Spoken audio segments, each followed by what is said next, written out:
a good spot, man. Hopefully that wasn't a sign of how tonight's going to go. God, I hope not. We've had so long without a technical glitch. Yeah. Anywho, everybody, welcome to Nonsensical Nonsense. I'm Glick. Yep. That other voice, the special needs kid, that's me. Jeff. Special needs. I'm the king of the short bus. I like to watch your countdown, sir. Can I have some more? I need to get that as like to unlock my screen or something, so that it just counts down. I'm like, just a countdown. I mean, just lock and unlock my screen 14 times a day. My wife's like, "What are you doing?" I'm like, "I'm watching my countdown." I'm just watching the countdown. You're retarded. I don't know that we're allowed to say that word anymore. Are we allowed to say retard? When it pertains to myself, I don't know. I mean, I remember we used to. What was the other one? Is mentally handicapped or what was the other? Mentally challenged. That just sounds like you're in a marathon. Like a steeplechase or some shit. I have to prepare for this mentally challenge. What? I'm like, what are you talking about? It sounds like you're doing like mathletes or something, you know? Yeah, I'm mentally. Oh, I don't know, man, but yeah, you know what the show needs. We're not really politically correct in the first place, considering episode 14. Yeah, well. The show needs which a I little still bit can't of look at you in the eye, sir.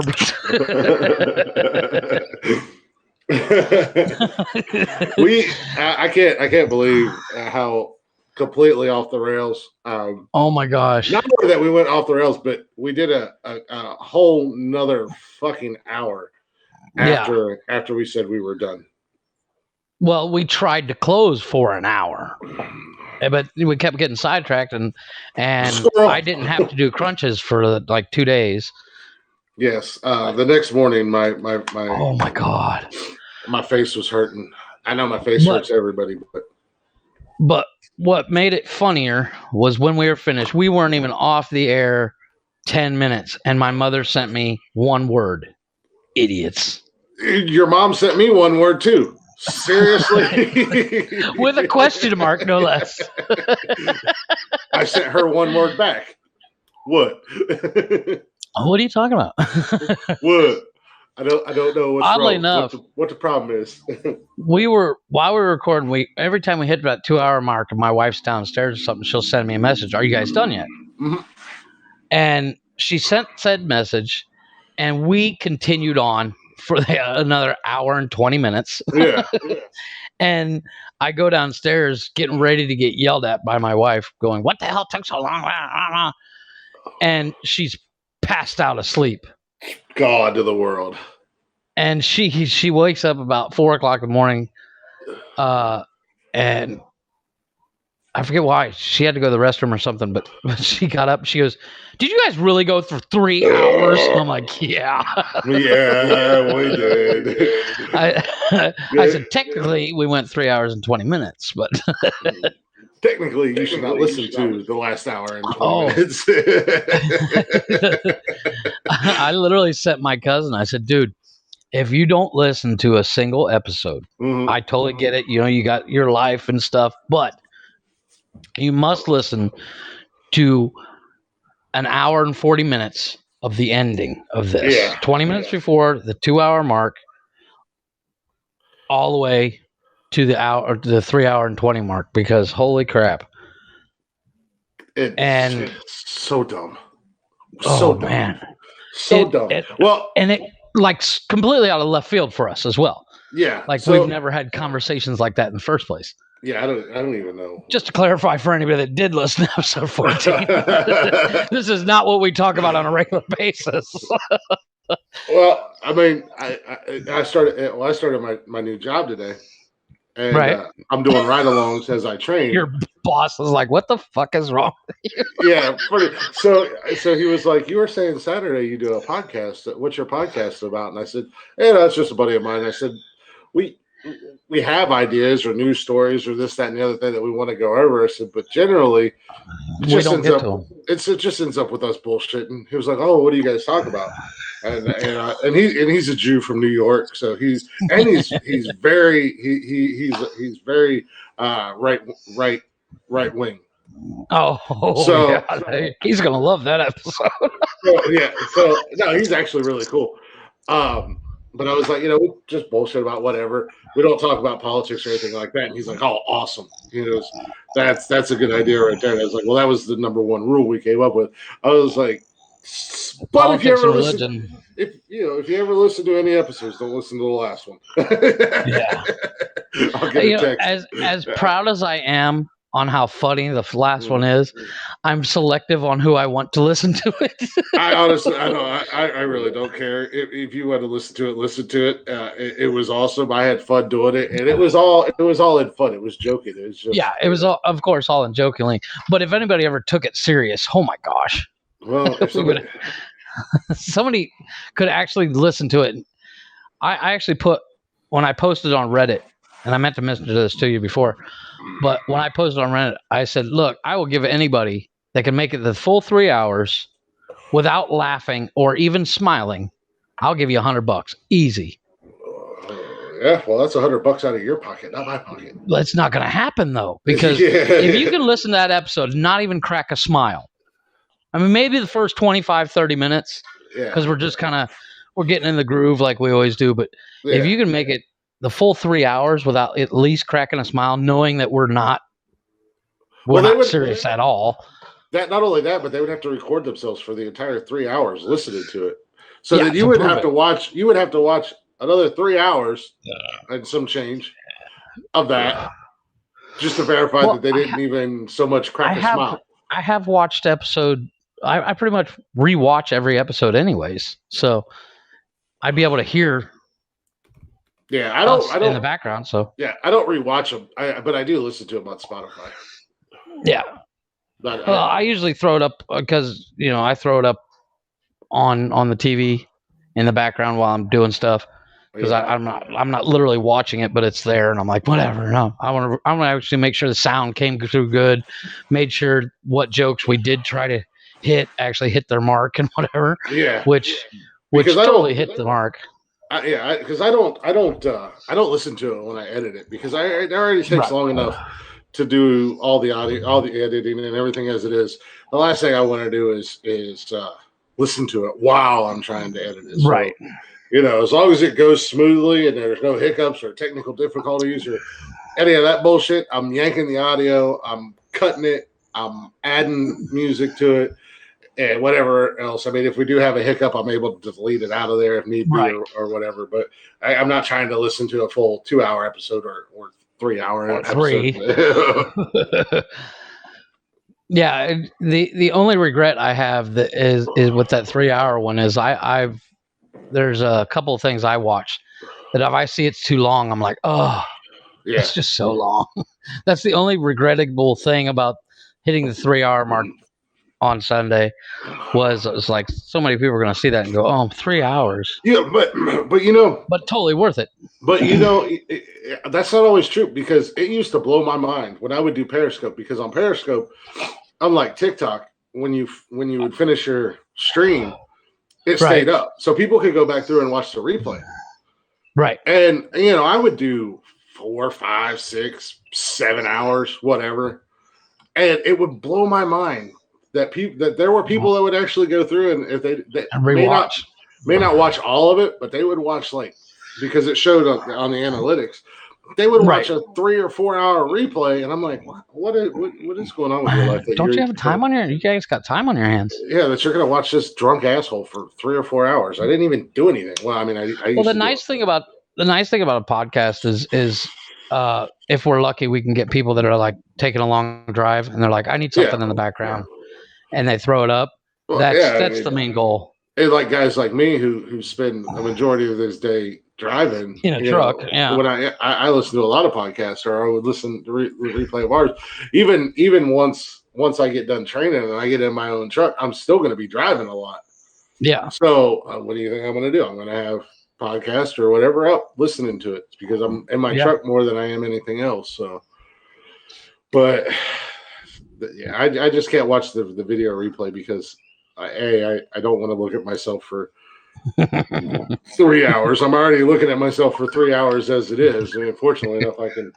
What's going on outside and still talk. Oh, that's what I do. I constantly look out the door. Yeah, because I literally stare at the back of my phone.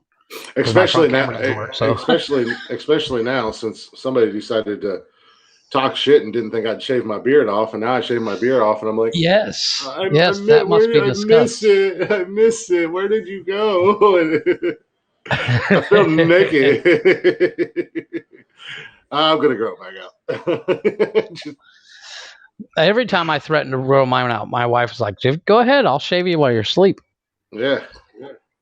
And I keep seriously contemplating just shaving my fucking head, but the only thing that's stopping me. I've done it. It's not a good look on me. Well, the only thing that's stopping me now from shaving my head is the fact that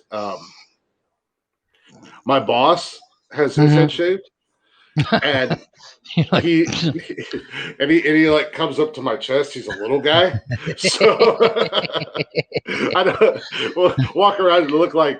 Remember that movie Twins with Danny DeVito? Did you see the poster for a fan suggested remake of that movie? No. Leave it alone. They want it to star. Now, actually, I think it would be really good if you get these two actors. Get The Rock and Kevin Hart. No. That would be terrible. But the guy that plays Aquaman, what's his name? Jason Momoa. Yeah, Jason Momoa, and the guy that plays God damn it, I know his name. I love the actor. He's in Game of Thrones. You talking about that little midget? Yes. Diggler or what? No, that's not his name. Yeah. Not Diggler. It's Dolph Diggler. Wasn't that the guy from that porn movie that Mark Wahlberg was in? Yes, it's Dirk Diggler. Yes. Diggler. Oh my gosh. Dinklage. I can't remember his name. Peter Dinklage. Peter Dinklage, yes. Yeah, no, you said two. Game of Thrones, and it was like, that dude was an elf. He's been in a ton of movies, and you bring up, you're such a fucking nerd. I'm sorry. Hey, you know what? I didn't watch Game of Thrones until about 2 months before I started watching about a month before the new season came out. Yeah. And I was able to go right off of the final season right into the new season, which was the final season was kind of crap. A lot of people didn't like it, but I liked it. I enjoyed it. But I would watch Peter Dinklage and everything. A single episode. Totally worth it. And I will. It was totally worth not seeing a single episode. You are absolutely right. Totally worth seeing, dude. I'm telling you, it's shot in it's made in the same way. Walking Dead and True Blood is made, where you when you start watching, once you get into it, you're fucking hooked. Yeah, I'm good. Oh, totally worth it. Not to mention, you got Emilia Clarke. She's constantly naked. Constantly. I've seen that woman naked more than her husband. I kid you not. So you just watched it for the naked chicks. Well, yeah. Wasn't Jason Momoa in that? Didn't he rape his sister or something? Yeah, he played Emilia Clarke. He played like a savage. And he was only pretty quick. Yeah, he ends up dying because, as a savage, they didn't really, back in the time it supposedly took place, Middle Ages style, they didn't have medicine in the first place, but he actually gets stabbed. Yeah. And he's like, I'll rub some fucking dirt on it. I'll be fine. But he doesn't speak English in the entire movie. He speaks Dothraki, which is like this savage language that they had. But he's a fucking badass. I'm going to need you to take your nerd boner and go take it to your nerd podcast. All right, take a cold shower. I feel like giving you a wedgie and a swirly right now. Well, this is the comic book nerd. Okay. Comics Lest are we cool. forget Watch your that, mouth. like, if I have a question about comic books, I come to you. So, Yeah, comics are cool. As I'm wearing my well, Superman shirt speaking of and which, Superman hat. I actually sent you a message the other day saying somebody leaked the trailer for the new Spider-Man. It turns out I was wrong. Yeah, it was a fan made thing. That's No, all it was just somebody talking about it. Oh, is that all it was? Somebody talking about leaking it. And I'm like, motherfucker. Clickbait, and it worked. Oh, it worked like you read about. Yeah. And I was like, oh shit. Because when it comes to Spider-Man, I'm not a huge fan. Like I hated Tobey Maguire's Spider-Man. But Tom Holland, that kid is badass as Spider-Man. Yeah. And I think it's the tech. It's the tech in the suit that I like. Probably. And it's like a he's kind of a little bit of a smart ass. It's probably the best, most accurate Spider-Man out of the 3 different Spider-Mans that there's been. Right. Well, that middle kid did okay, but it was like, eh. I think the problem with the Tobey Maguire one is he was like 40, and the first one you're supposed to believe that he was like 17 in high school. He's in high school, and I'm like, dude, you look like you're 35. Yeah, calm down. And you're in high school. But and then you got what's the guy's name? The school bully, who in the new one is kind of a nerdy loser. Yeah. What's it? I can't remember. He's played by about in which Superman? The Tobey Maguire. Wasn't the first it Tobey Maguire Grace? Spider-Man. No. That was the third one. No, in the first Spider-Man movie, when Spider-Man actually gets his powers, he gets in a fight with a school bully. And the school bully is played by someone that's famous now. Oh, I can't think of it. He plays the wolf in True Blood. He plays Alcide. Don't know. In True Blood.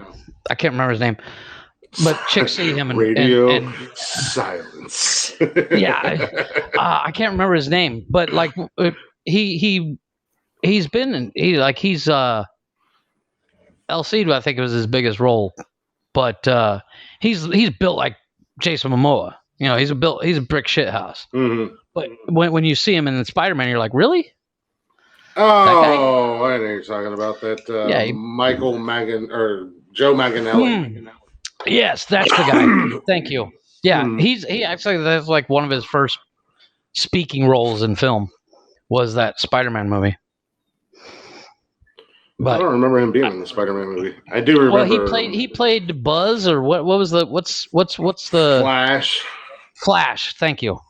I remember Macho Man Randy Savage was in it. Oh yes. Oh yeah. Macho Man. Oh yeah. What are you gonna do? I got you for 3 minutes. Yeah. Got you for 3 minutes.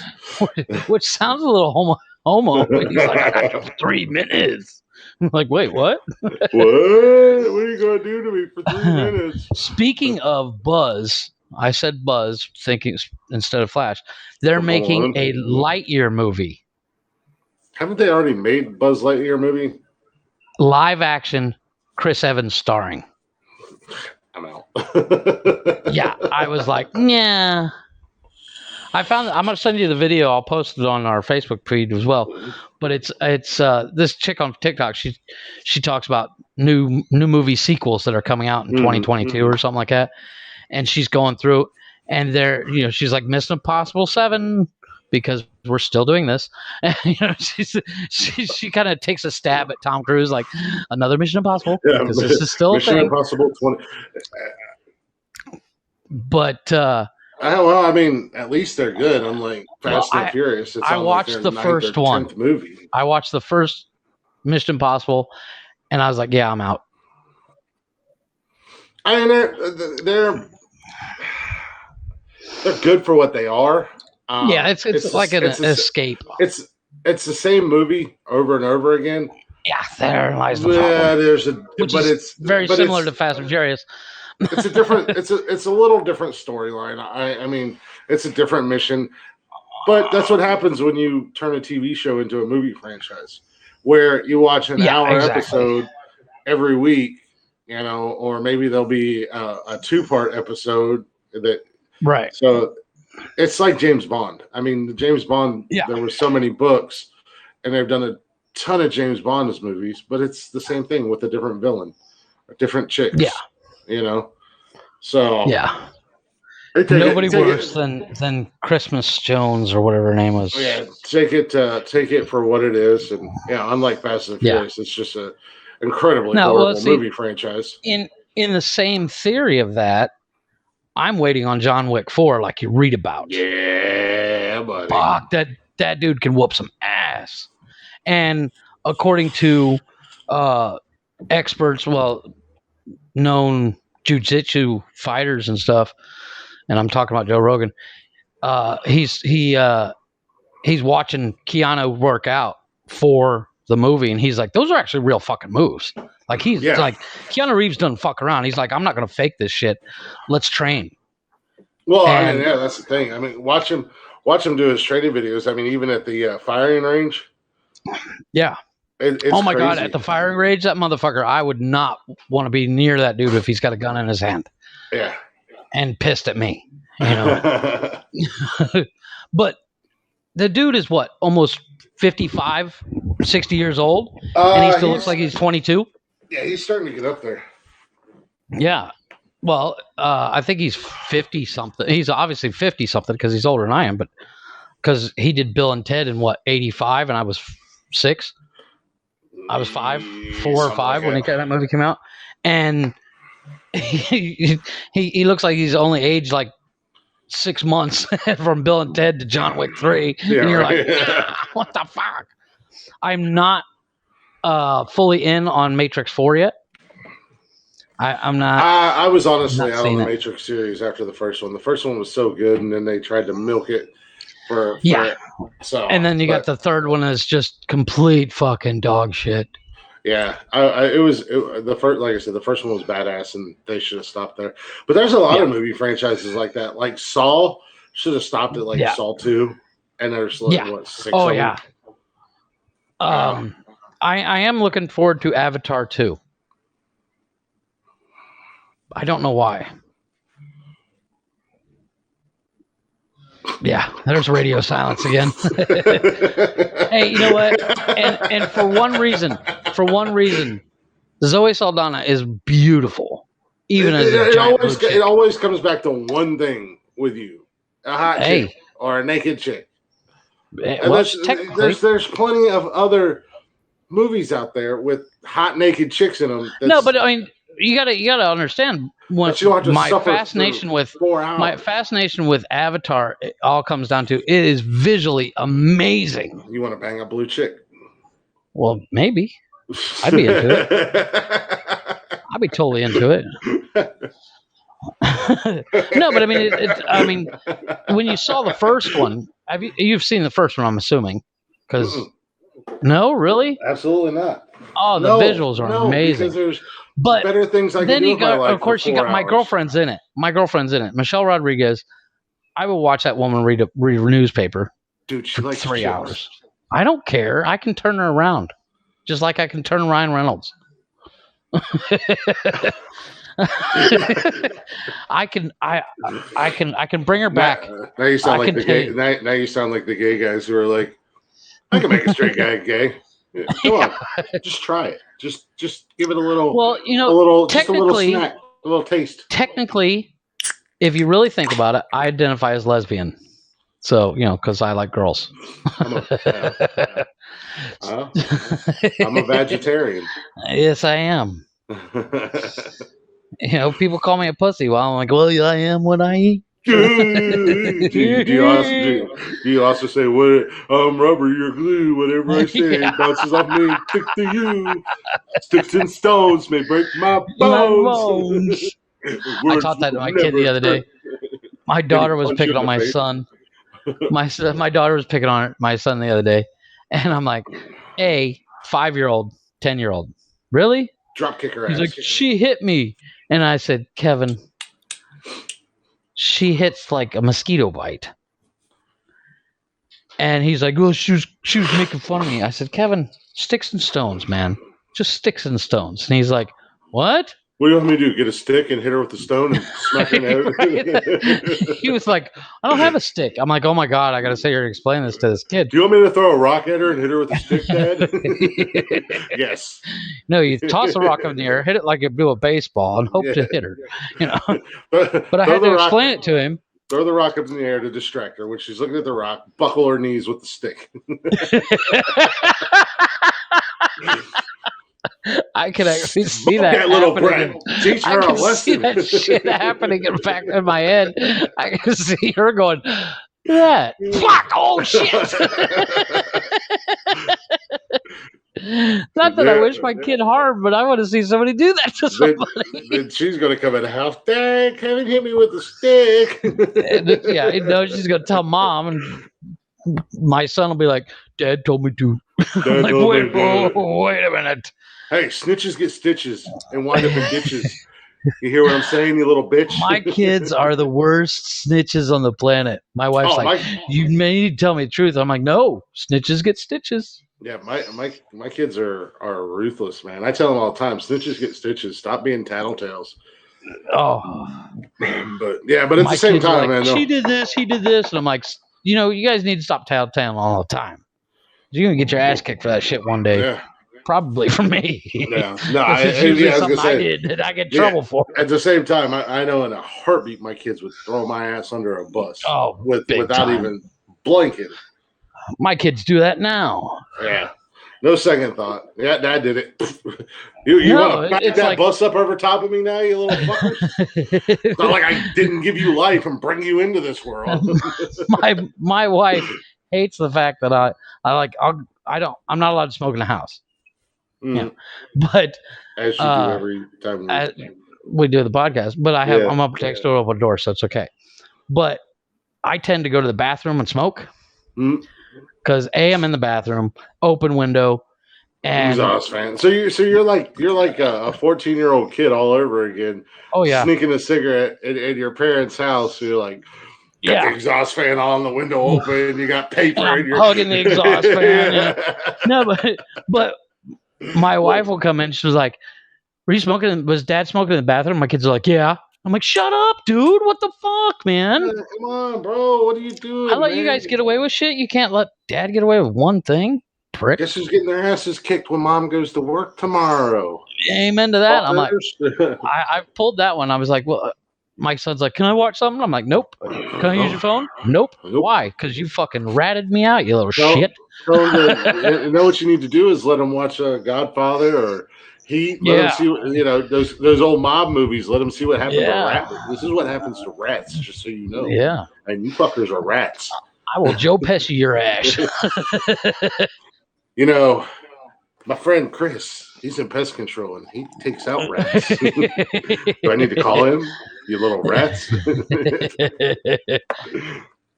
But it's usually something dumb that I get in trouble for. Yeah. Well, don't do dumb shit. Yeah, well, it's in my nature. I mean, that's just a scorpion or frog kind of deal. Yeah, I say that as I get in trouble with dumb shit all the time. Yeah. I mean, it's not like I'm doing anything bad, but it's just stuff that drives my wife nuts that I get busted for. Yeah. Because I'm like, go outside or stand by the door and smoke. I'll stand by the door. I'm not going to go out. I'm not going to take the extra 8 inches to walk out the door. But because when I'm outside, I can't see the TV. You need you need a bigger TV. B, you need to rotate it around so you can see it from outside. Yeah. Well, if it's raining. See, everybody wants to judge me because I got a TV that takes up basically my entire wall of my living room. Oh my gosh! It overtakes my living room, but I'm like, yeah, but if I'm in the kitchen cooking, guess who can see his TV? Amen to that. Yep, I turned the sound bar up, as you heard earlier. I'm deaf as fuck, so turn the sound bar up and I tilt the mirror. I tilt the mirror that's in the living room so I can stand in the doorway, see the TV through the mirror. Can't read the subtitles, but I don't give a shit. It's in English. Everybody in your house speaks English, right? Oh yeah, it's English all the time in the house. Okay. But once we go outside, it's usually Spanish. Spanglish. Well, yeah. Well, except for the fact my kids will, the one thing you get what's called a gringo tax down here. Yeah. Like if a cab driver notices everybody's in the car speaking English, they're like, it's an extra $3, and you're like, wait, why? And he was like, well, cause. I'm like, fuck. So before we get in a cab, every time I'm telling my kids, shut up, don't speak. If you're gonna have to speak in Spanish. We're not in the car 2 seconds. Dad, look. I'm like, dude, shut up. And my wife's like, why are you telling the kids to shut up? I'm like, you don't hear them? You don't hear them? You're going to make us pay more. Obviously, you three are Mexican. Yeah. I am not. I look like fucking Frodo Baggins. I'm the fucker that's got to open his wallet for the shit. But it's not as bad as it used to be anymore. I just hand him what I think it should be. And if he doesn't like it, he can fuck off. Then you strangle his ass from the back seat. Throw him in a ditch. Take the car myself. That's another day in Mexico. Another body found. Another shot of tequila drink. It must be Wednesday. Hey, you were going to tell a story about Aldi's the other day. We never got to it.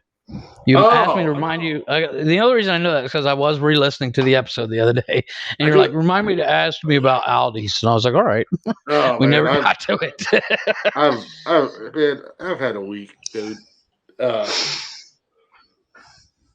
So the Aldi's thing, I got something else I got to tell you too. It's kind of embarrassing. Maybe I won't say anything. Summer's not here, so she's not here to rat me out. But the embarrassing stories are the funniest ones. I know, but it sucks. So yeah. So anyways, the local Aldi down the road from me, there was an article in the newspaper. Not that I read the newspaper or anything like that. I'm not that old yet. But I was gonna say, who the fuck reads the newspaper? No, a buddy posted it in a group chat that we have. Oh, okay. The Aldi sign down the road. Somebody, I think it was Friday night, Saturday night, defaced it, spray painted it. Okay. To Aldi's nuts. And there was an article. I'm not a big fan of the D's nuts jokes. I think they're old. They were hilarious. They were hilarious when they first came out. Yeah, back in the day, they were hilarious. After about it's kind of like that coffin dance thing. Yeah. Funny for about a week, and then it was like, yeah, okay, I'm done. But then there's like various radio show hosts or podcast hosts that just will do 27 D's. They'll do 27 D's nuts in the first hour of their show every week. It's like, yeah, it's old. And it's just like, it's dumb. But that was funny as fuck. But the best thing about it was it was like the article read, NERC PD are looking for the vandals who defaced our sign at the Aldi store on 21st Street. If you have any details that could lead to the arrest of the vandals, and I'm like, what? They didn't break the sign; they painted it. It's like, first of all, Aldi, you share a parking lot with Home Depot. Yeah, walk across the parking lot, get some fucking paint remover. Yeah, get some paint remover at Home Depot. That's in the same parking lot as you, and wipe it off. Exactly. Go get some paint thinner. This is not a difficult thing. It's like, watch out, Newark. We got criminal masterminds running around, spray painting. Fucking Al Capone with a spray can, man. It was like, God damn, we got fucking John Gotti up in here. What are you guys, vandals? I just love that masterminds. Jesus, they use the word vandals in this article like 3 or 4 times. Like 9 times. Is it like the word of the week? Vandals. They got word of the day calendar. How can we use vandal today? JJ Jameson's in the back of the newspaper. I want to see vandals. Use vandals today. As much as you can. Now who's the nerd shooting out a JJ reference? Jesus. Everybody that's not a nerd just went, who the fuck is JJ? Who the hell is JJ Jameson? Is that the whiskey? Is that the Irish whiskey? Yes, it's the Irish whiskey. You fucking like, dummies. Educate yourself. You fucking heathens. You give me shit about Game of Thrones, but you're shooting out a J.J. Jameson reference. Good Lord. Okay, comics are cool. Yeah. Tell that to 9-year-old yourself. Tell that to the 9-year-old you in his ass beat on this park school ground. First of all, 9-year-old me was as big as I am now. Some of us actually grew up and don't look like we're still built like a 12-year-old.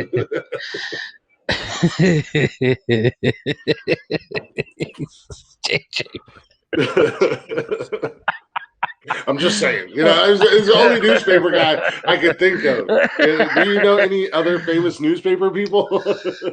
No. Exactly. Not off the top of my head. Oh, that's hilarious. I mean, outside of the kids who used to stand on the corner going, "Yay, yay, get today's news," or whatever the hell they used to say. What was that? Like a fucking Newsies reference? Yeah. Yeah, I'm really striking out here today with my references. Newsies. I've never even seen that movie. Oh, it's great. Just know I've never seen it. It's a fantastic play, musical, whatever you want to call it. You're also talking to a guy that just spent 2 hours watching Pollyanna. Yeah, who also spent a half hour talking to me before we started this podcast, talking to me about Pollyanna, and I'm like, it's one of those things. Anything about it? Like I said, I used to watch it so many times when I was a kid, and I never got all the adult stuff that was in it. That you're like, I watched it now, and I was like, holy shit! Oh, that's anything. It's kind of a bitch. Yeah, that's anything that you watch now. I mean, if you even like Shrek, man, I remember. I mean, granted, oh, there it is. Yeah, I was an adult when Shrek came out, and I took my kids, but it was like they put this in a kids movie. What is? Oh yeah. What is going on with this? Well, I mean, there's literally YouTube channels devoted to things you don't realize until you're an adult. Like, what was it? Things only adults realize and insert name a movie here. Yeah. But it was like they did one on I can't remember what it was. You could literally do one on all the Disney movies. Oh yeah, there's all kinds of. It's like my wife loves the movie Pocahontas. So I'm like, you know what? I said, you know what? Whatever you do, don't look up the exact history of Pocahontas because you will never watch that movie the same way again. In the movie, in the cartoon, Pocahontas looked like she's like 25 or whatever. Yeah. In real life, she was like 14, and the main dude was like almost 30. Yeah. What's going on here, John Smith? Yeah. If that is your real name, Mr. John Smith. That's just the name he put on the hotel registry so his wife would find out. Anywhere USA, anywhere state at 123 Street. Mister, I'm on to you, buddy. Yeah, we're on to you. But yeah, it's a really messed up true story about what actually happened with Pocahontas, and you're like, Jesus. That's the great thing about But it's American the same thing. History. Even Rapunzel, the original story of Rapunzel was that the evil woman, quote unquote, that kept Rapunzel in the tower, she shoves the prince out the window. Yeah. And he lands on like stone and bramble bushes to the point where he's paralyzed from the neck down. Well, Rapunzel's like, I still love him. a lot of those old nursery rhymes and whatnot were the Grimms. They're dark as hell. I mean, even some of the old songs, like "Ring Around the Rosie" was about a disease, and we all fall down is because they all died. Yeah. It was like, what the hell? It's like that song I was talking about the other day. That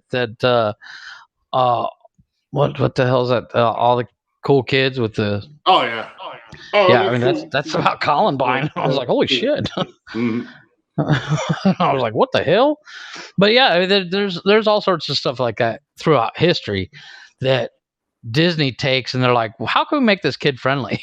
I would love to be at a pitch meeting where they bring in a bunch of stack of history of Pocahontas. Like, how can we make this kid friendly? And somebody's reading it going, what are you, fucking retarded? This chick's 14. This dude's 30. They're like, well, let's make it kid friendly. We'll change her age to like 25. Oh, okay. Yeah, that works. They're both teenagers. And we'll take out the sex trafficking part. Yeah, it's all fun and games until you're a 14-year-old indie girl being groomed by a 35-year-old blonde-haired, blue-eyed. It's gotten to the point where now you turn on Disney Plus and you press play on one of the movies, and it gives a trigger warning. Just like, by the way, they do that with they do that with Looney Tunes and stuff now. Yeah, there's parental warnings with Looney Tunes. Yeah, so, well, like I said, I put on Swiss Family Robinson, and they're like, the depiction of the pirates is not. I'm like, really? No shit. Yeah. And I was like, we was and you can't skip that.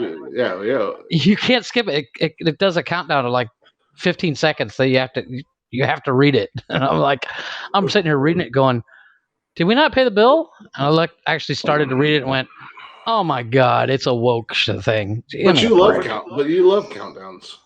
I know, but it wasn't cool like ours. Ours actually takes up almost the entire screen. This thing's like literally like the size of a dime.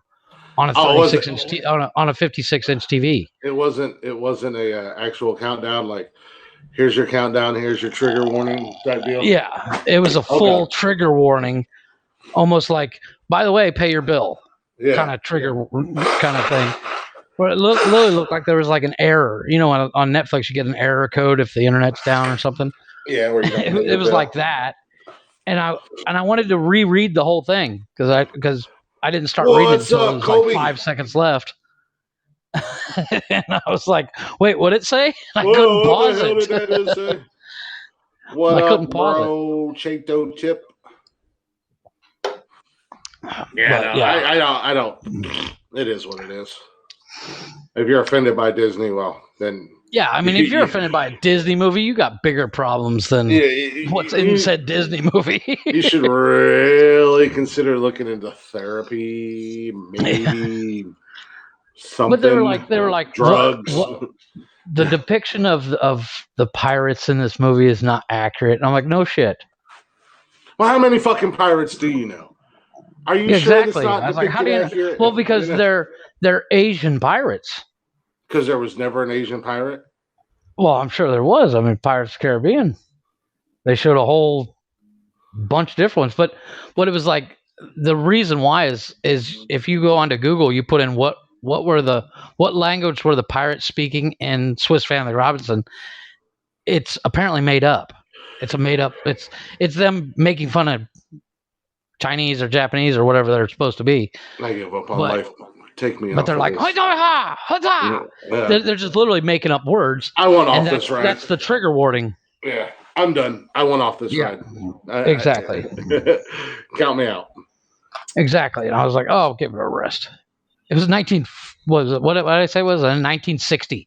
Yeah, I don't know. I can't do it. I can't do it. I can't. Yeah, man, I can't. It just drove me nuts.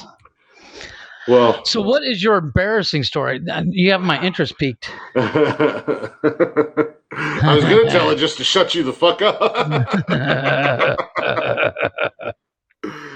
Oh, so I'm almost 40. I'll be 40 in October. Right.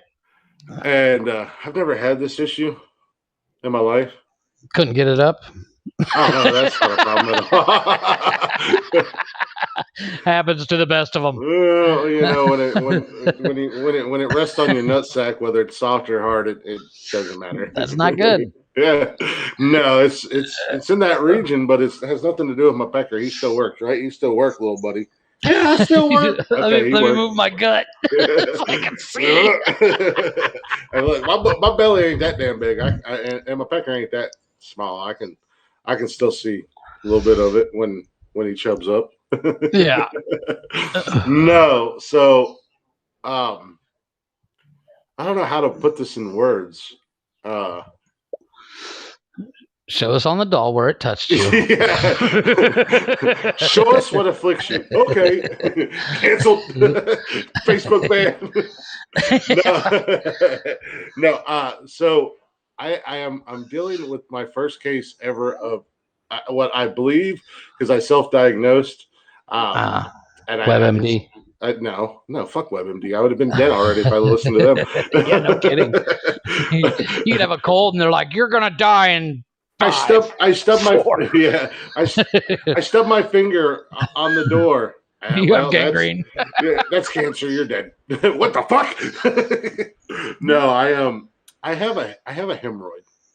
Oh, and which to the point where it's not hurting as bad today as it has been. Right. But let's say Monday and Tuesday, I was in so much pain. Ooh. Like, you ever like get kicked in the taint or fall on your tailbone? Yes, I've fallen. I've never been kicked in the taint. Well, you know how, but I've landed on my tailbone. Yes, I know that feeling. Or like when you get kicked in the nuts. Yeah, the pain is just radiates through your body. Yeah, it's not necessarily your sack. It's like in your stomach. Yeah. Hey, welcome, pretty girl. There she is. Just as you're talking about your sack. Just as I'm talking about hemorrhoids. She's like, I'm out. Yeah. So no, it was like in my stomach, man. So like when I was sitting down, it hurt like hell. Oh, I bet. But it was like in my stomach. So if I'd get up and walk around, it just was like nauseating, man. So yeah. Like Sunday night, I did not sleep at all. I was up at like 4:00 in the morning, and I was in the bathtub with Epsom salts, and I'm Googling shit like, why does my butthole hurt? Did you get raped in prison? No. Stop talking about Ryan Reynolds. Like, no, I haven't been raped, and I've not put anything in my prison pocket. and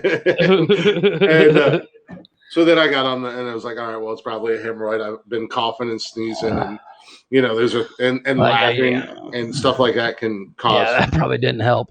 Fortunately, it is external and not internal, so I don't have to shove anything up my butthole to fix it. Right. No, but so Monday I have to go and buy hemorrhoid cream. I was listening to Leanne Rimes. That's a good song. Which one? Blue, like her first song. One of her I love that songs. song. So I had to go. That woman.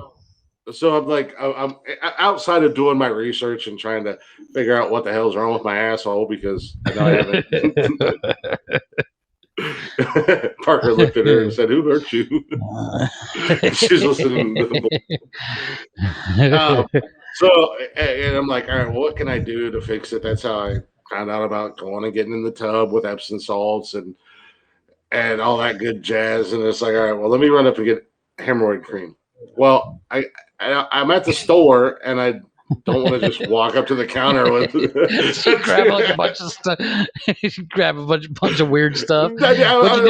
You go grab zip ties, duct tape, hemorrhoid cream, and plastic bags and a shovel. I'm like, I need this. No, well, I went and. I got like a bag of potato chips, some chip dip, a bag of Snickers. It was like, oh, let me get a sweet tea. Maybe if I get That's like the guys that try to tell something to their wife. They're like, so yeah, I went and got wood to build this, and I had to pick up a new drill, and then I had had gay sex, and then I went back to the truck, and they're like, wait, what? Go back to the gay sex thing. Back it up. So now I'm like, I'm gonna buy all this random shit, and hopefully and of course they don't notice. Yeah, and of course at the checkout counter, it couldn't have been like an old lady or an old dude. It was like this young girl. She wasn't pretty by no means, but it was still a young kid. And then she's like, price check. Yeah. So I was like, God, maybe I got enough bullshit that You know, you get into that process as a I used to be a cashier back when we was in high school. So you go in your routine. You're just scanning shit. You're not really paying attention until something like that comes up, and it's like, hello. Yeah. And then a little problem there, buddy. You give them the awkward look. I was like, don't look at me, bitch. Don't judge me. My butthole hurts. I just want to stop. Stuff like that doesn't really bother me. I don't pull that game just because, like, every once in a while my wife would be like, "Can you go get me some tampons?" Oh, tampons don't bother me because I've been buying that stuff since that doesn't bother me at all.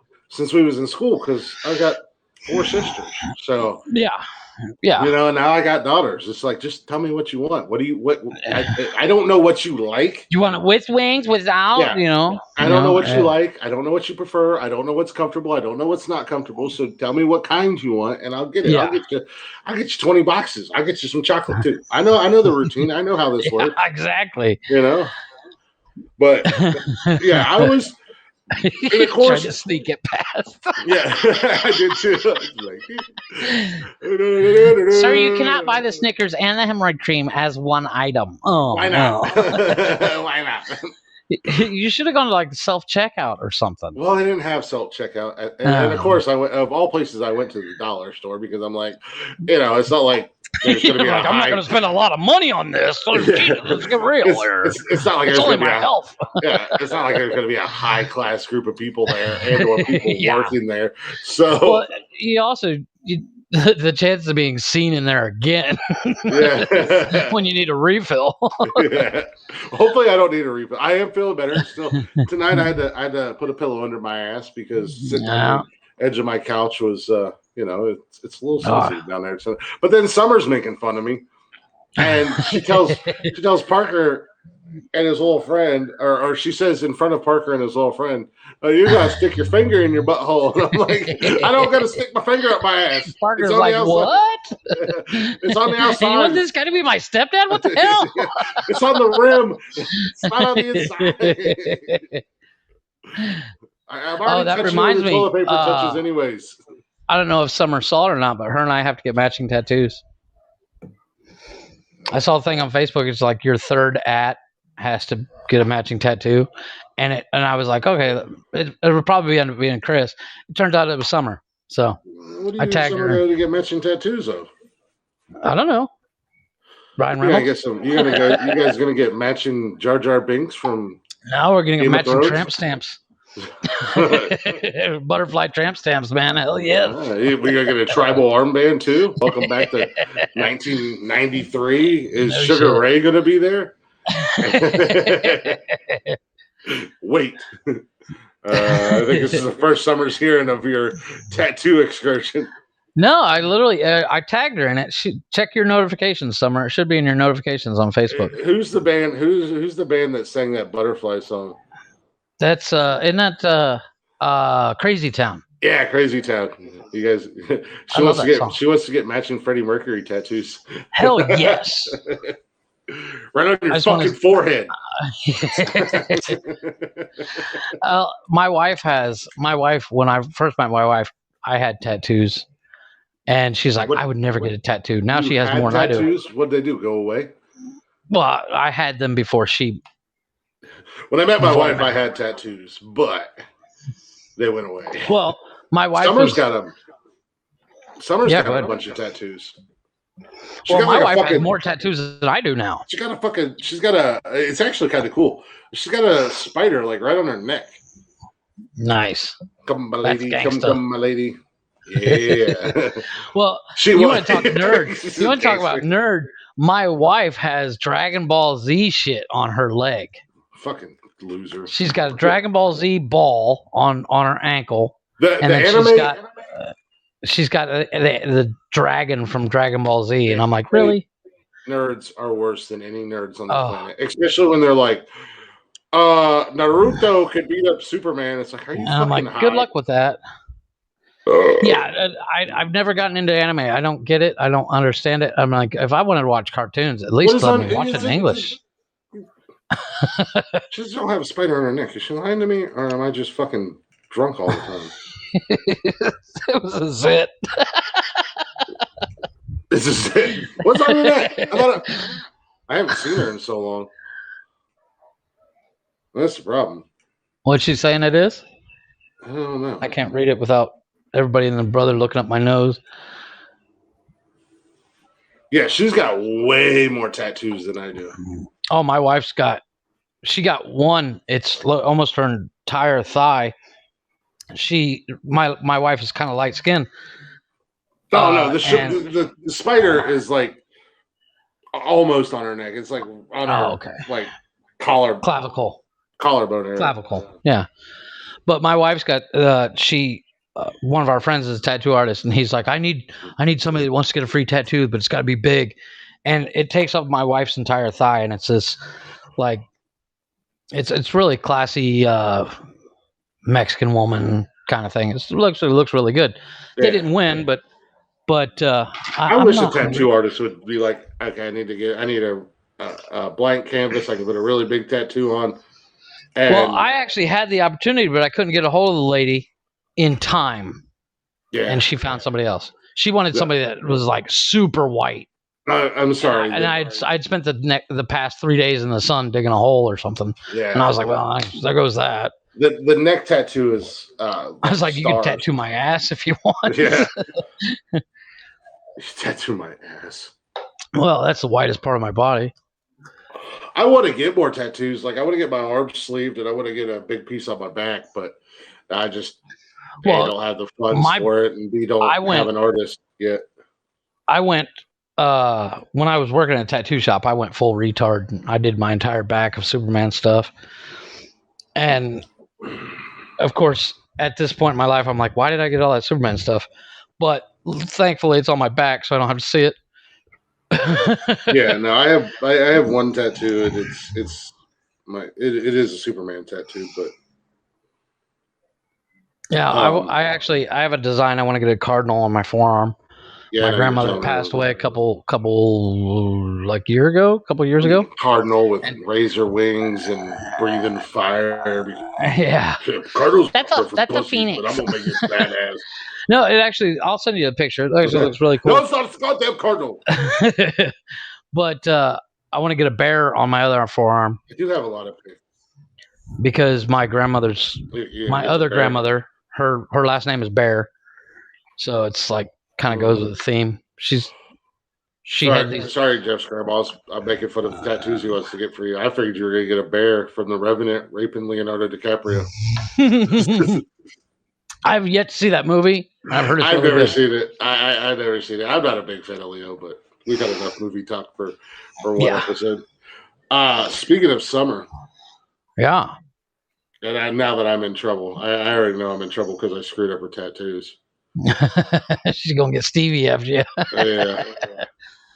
It's going to get gangsta on you. Oh, Lord. She did send me, she'll randomly send me little news articles. But excellent. At least one of us is doing research. That's two of us that do research, and one I of do us research, but is not even on the show. I sent you a link today.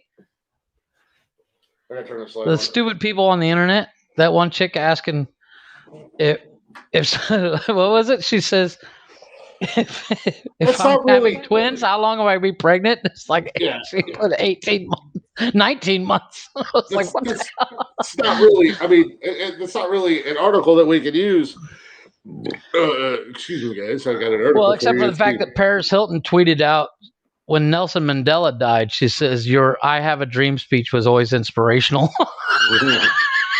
And I was like, "Oh my God, she really is stupid. You really are retarded." But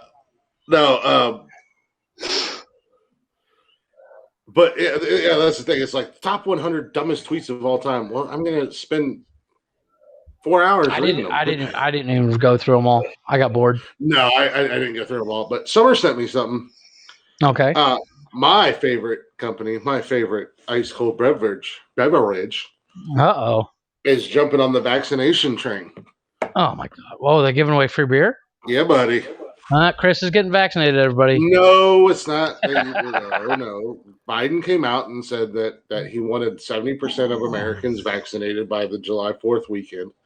Yeah. Budweiser said that if that happens, then Anheuser-Busch, the national brewer that produces Budweiser, announced Wednesday it'll give away free alcohol if the nation reaches Joe Biden's goal of 70% of U.S. adults received at least one dose of the vaccine by July 4th. So I was thinking like, oh, you know, that's cool. Where do I go get my free beer? Yeah, that was going to be my next question. Will they deliver it? It's more of a drawing. Oh, give me a break. So basically you take a picture, a selfie of yourself at a restaurant or no, at a restaurant or a bar. And then you're entered into a drawing. Either way, still, I didn't read the whole article. I just kind of skimmed through. I was going to say, how does that prove that you got a vaccine? That's my question. They don't want proof of you taking a vaccine. They're saying if America reaches the 70% goal that Joe Biden wants as a whole, if America reaches the 70% mark of 70% of American citizens being vaccinated with at least the one dose, right? Then they'll do the free beer thing. Which is cool to a point, but at the same time, you know, only certain people are going to get it. Whereas, like a few years back, 3-4 years ago, the Cleveland Browns went 0-16. Right. So up in Cleveland, what they did was every bar and restaurant in Cleveland had a big Bud Light cooler stocked full of Bud Light, and when Cleveland won the first game, like after that 0-16 season, when Cleveland won the first game, everybody at the bar got free beer. Okay. So there was you just had to be lucky enough to be at that bar when Cleveland won their first game after going 0-16. Which is totally a reason to go to the bar. Free beer. Yeah, if you're a Browns fan, you drink a lot anyway, so. Yeah. Except for last year and this year coming up. This year we're going to the Super Bowl. I'm curious. I might actually watch the sporting event. They can hit a home run. And he hits it out of the park for a 3-pointer. Well, if Cleveland happens to make the Super Bowl this year, I'm going to need you to crate your kids up and send them here so I can sell them so I can go. I'm selling mine, selling yours. I'm going to buy tickets to – and this is the thing that sucks. So, like, I've been a Browns fan my whole life. Right. The last time they were in the playoffs was 18 years ago. Oh, wow. The last time they won a playoff game was like 20 years ago. Have they ever been in the Super Bowl? No. They're one of 3 or 4 franchises that have never been in the Super Bowl. And 2 of those franchises are expansion teams, the Houston Texans and the Jacksonville Jaguars, I believe. So this year during COVID of all fucking times. Yeah, no kidding. Well, they just did unlock where you can pretty much. But during the playoffs last year, they go to their first playoff game in 18 years against the Steelers, who they had not beaten at home in like ever. God knows how long it had been. I think it was like they were like 20-0 in Pittsburgh or something dumb like that. So they go to Pittsburgh for a playoff game, and they completely destroy Pittsburgh. Ooh. It was like, man, Pittsburgh's only like a 4-hour drive from here. If it wasn't for COVID, I would have bought tickets. I'd been there. So, and then they go to Kansas City and get screwed. But either way, it's like, of course, they make it to the playoffs. And now watch this season with all the hype and everything behind them. And statistically, on paper, they're the best team in the league. They've got the best roster. It'll be something will suck it up. Yeah, something will fuck it up. I'm hoping not, because last season was fun, man. I'm not used to celebrating wins. Usually I'm just usually just sitting there drinking going, fuck, this team sucks. I'm just fucking getting drunk off my ass watching the Browns play and screaming at the TV with your foam brick. Yeah. This last season I was getting drunk, screaming at the TV, but I was happy. And I was like, yeah. You know, I was getting guys that weren't Browns Your fans. kids are going, why are Dad so happy this year? Yeah. I was getting guys who weren't Browns fans barking with me on Snapchat. We go over to my buddy's house who lives around the corner.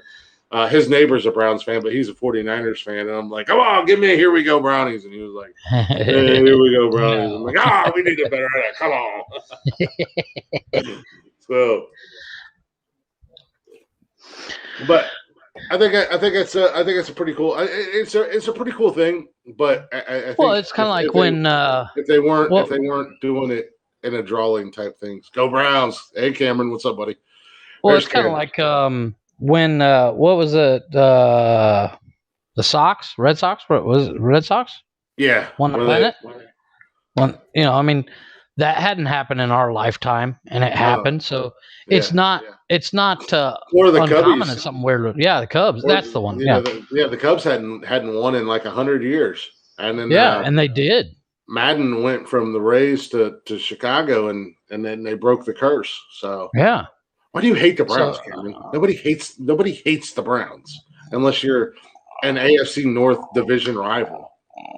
And outside of the AFC, if you're not a Browns fan, nobody hates the Browns. You know, it's funny. Speaking of sports, I wouldn't know what season is playing when. Well, right now I follow. Right now we're at the tail end of hockey. They're in the playoffs for the Stanley Cup. Baseball season is about a quarter of the way through. Basketball is in the playoffs. Yeah, basketball is in the playoffs right now too, and football starts in September. And we have an extra week this year. Football has been 16 weeks. This week we get 17 weeks. So now, why is it they're doing 17 weeks this year? They're just expanding the season. Oh, okay. They've been talking about it for a few years, expanding the season. They've talked about 18, anywhere from 18 to 20 games. But the players weren't really on board because you get 4 weeks of preseason before the actual season starts, and they're like, that's just and your starters and stuff don't even play in the preseason. But yeah, but on top of that, it was like, listen, motherfucker, you're getting like $20 million. Yeah. You can fucking play a little bit of extra football, you fucking pussies. Well, and that's the thing. I mean, they're like, well, you know, we can't put our bodies on the line for an extra 4 weeks. Meanwhile, hockey plays like 95 games, and it's a more physical game than football, and you know they're playing 3-4 games a week, right? So, you know, at some points. So, I mean, like right now in the playoffs, playoffs are best of 7 series. So they're playing that 7 series in a week or a week and a half. They might have a day in between games. Which is the way it should be. I mean, for what they get paid, fuck. I mean, I would get killed, but you give me that kind of money, I'll go out on the field. Yeah. But they're slowly working it in. I mean, last season they didn't have a preseason because of COVID. They realized that they didn't need it. They didn't have the off-season training. They're realizing that they don't really need it. So they're doing away with a lot of extra bullshit that they used to do. Right. So hopefully that opens up space for more weeks. Yeah. So hopefully that'll add to the regular season, which will be cool. That's the one good thing about COVID that people are realizing that things we've done for years we didn't really need to do, like the whole a lot of tech companies are to the point where like you don't actually have to come into the office. A lot do this from home. A lot of companies are going to stay like that. I mean, where people are just going to stay at home permanently. And if you think about it, it would save them millions, almost billions of dollars because they don't need a big building. Yeah, they can rent a little one-room shack and be like, this is Google. Well, and that's exactly what I was going to say. They don't need these monstrous headquarters or home offices and this, that, and the other thing. So you're saving on energy, you're saving on building maintenance and security. Yeah. And, you know, speaking of tech companies, I have a question that it's a car question, but it's not really a car question because what are your thoughts on Tesla? And specifically the Tesla Cybertruck. Have you seen this thing? Does my silence answer your question? They finally came out with a pricing. Isn't this the truck that everybody reserved like 3 years ago and expected? Well, do you know how much it cost to reserve it? You know how much it cost to reserve it? It was $100. Oh, was it? Yeah, but still, if you but the reason behind that is very simple. Elon Musk can take all these reservations that normally if you reserve a car from like Dodge, you got to put like, $10,000 down. So which means you have to fucking deliver. Wow. But with $100 down, Elon Musk can he says he can go to the bank, says, look, I have all these reservations. We got to build this fucking thing. We need a new building. And the bank will be like, okay, here's a couple $1 billion, go build it. But the pricing for these things, the top of the line, 3 motors, they haven't had a horsepower rating put out yet, but you're talking all-wheel drive, 0 to 60 in 3 seconds, which is fucking lightning, for $70,000 out the door, fully loaded. And the smallest one's going for like 40, the single motor, 2-wheel drive version. Yeah. $40,000. That's not bad. That's a lot cheaper than I thought it would be. But, I mean, that goes back to where we were talking a while back. Teslas, when they first came out, they were so rare, and it was very few and far between where you see people had them. Now they've become pretty mainstream. I mean, to the point where they were supposed to have Tesla out at the beginning of the midway this year. So, they're supposed to have them out next month. But I'm guessing beginning 2022. But the problem with the Tesla truck, the one that he brought out on stage and stuff, it's fucking massive. Like it's a literal Hummer with an F-150 side next to it. Wide, half an F-150 next to it. It's that wide. It's like almost 10 feet wide. So they have to shrink it down, blah, blah, blah. But somebody send Elon Musk a SDM shirt. Yes. Yeah, you ain't kidding. But I don't know. If I had the money, I might actually buy one because it does look really kind of cool.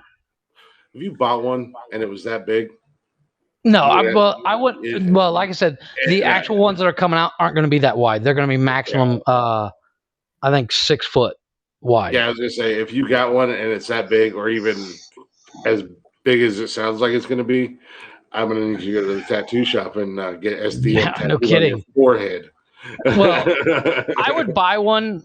I would buy one just for the fact that the 0 to 60 in 3 seconds. I mean, you can buy a $250,000 Lamborghini and do that same amount of 0 to 60 in 5 seconds. Yeah, but I don't care about all that. Yeah, but that's dude. You're 40 years old. I don't care. You're not Paul Walker. That means I can get from Home Depot to my house in like 30 seconds. Yeah, but there's still speed limits, so you can't do 120 miles an hour. And it's supposed to have a range of like the smallest one's going to have a range of like 300 miles on a single charge. But I'm torn. I'm torn because I like the sound of a motor. Yeah. I'm still. But the body style is fucking wicked. I don't know. Ford kind of pissed me off because. Oh my God, the Lightning. They hyped up the Bronco so much, and it's like as big as an Escape, and then they brought the fucking Ford Ranger back, and it's as big as an F-150. Yeah. Well, have you seen Ford's new one? The Ford F-150 Lightning, but not the Lightning that you're thinking of. An electric F-150. They're Chevy's. The hood still goes up. Yeah. Chevy's putting electric in their cars. Ford's putting electric in their top of the line cars. Meanwhile, fucking Dodge is snorting coke off of a hooker's ass and putting Hemis in minivan. Oh yeah, and I'll tell you what, if they do come out with that minivan with a Hellcat in it, I'm ordering one. Fuck yes. Buddy, he's a big Dodge guy, and he was like, "I'm getting a minivan." I'm like, really? Jews are onto something over there at Dodge. Hey, I'll tell you what. Oh.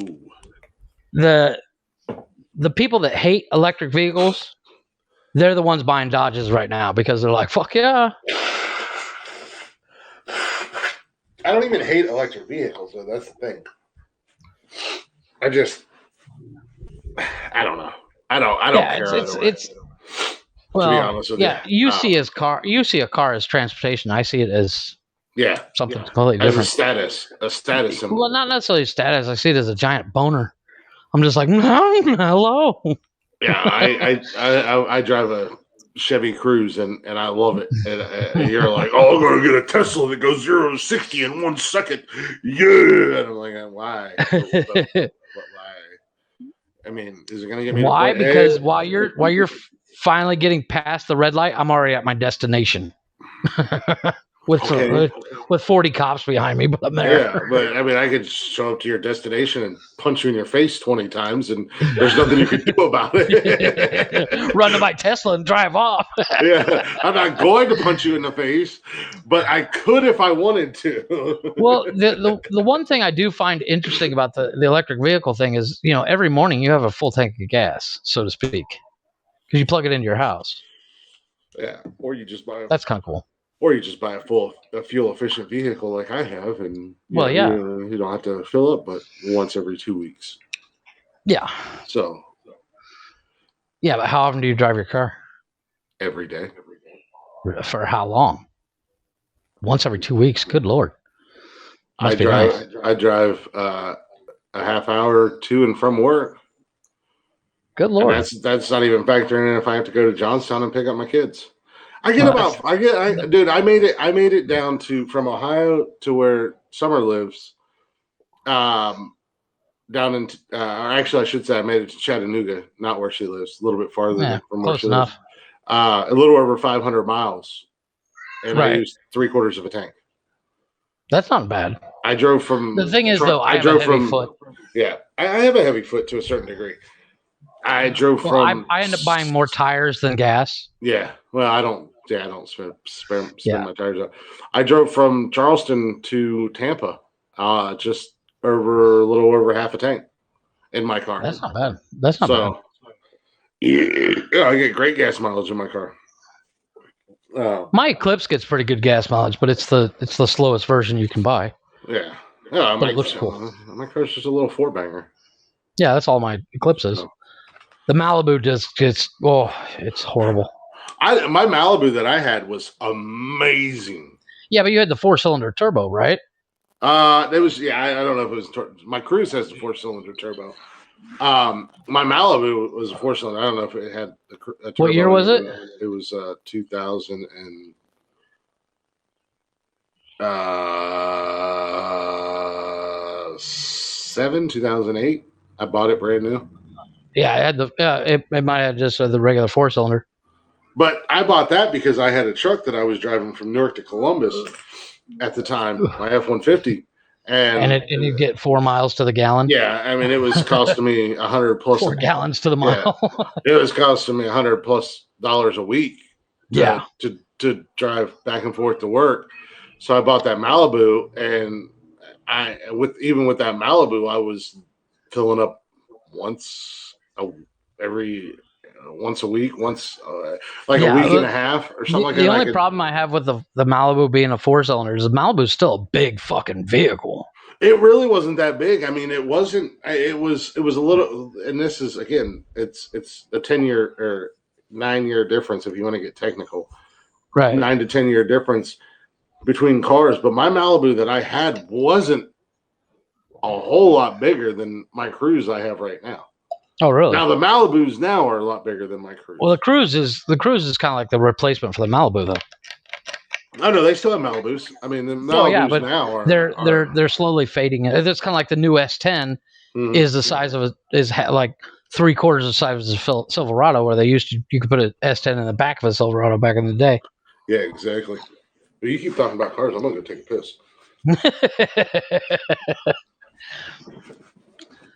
But no, it's one of those things. The new S10s are ugly, though. I can hear you. I have to talk really loud so we can't hear Chris peeing. Oh. Oh, that's terrible. Edit.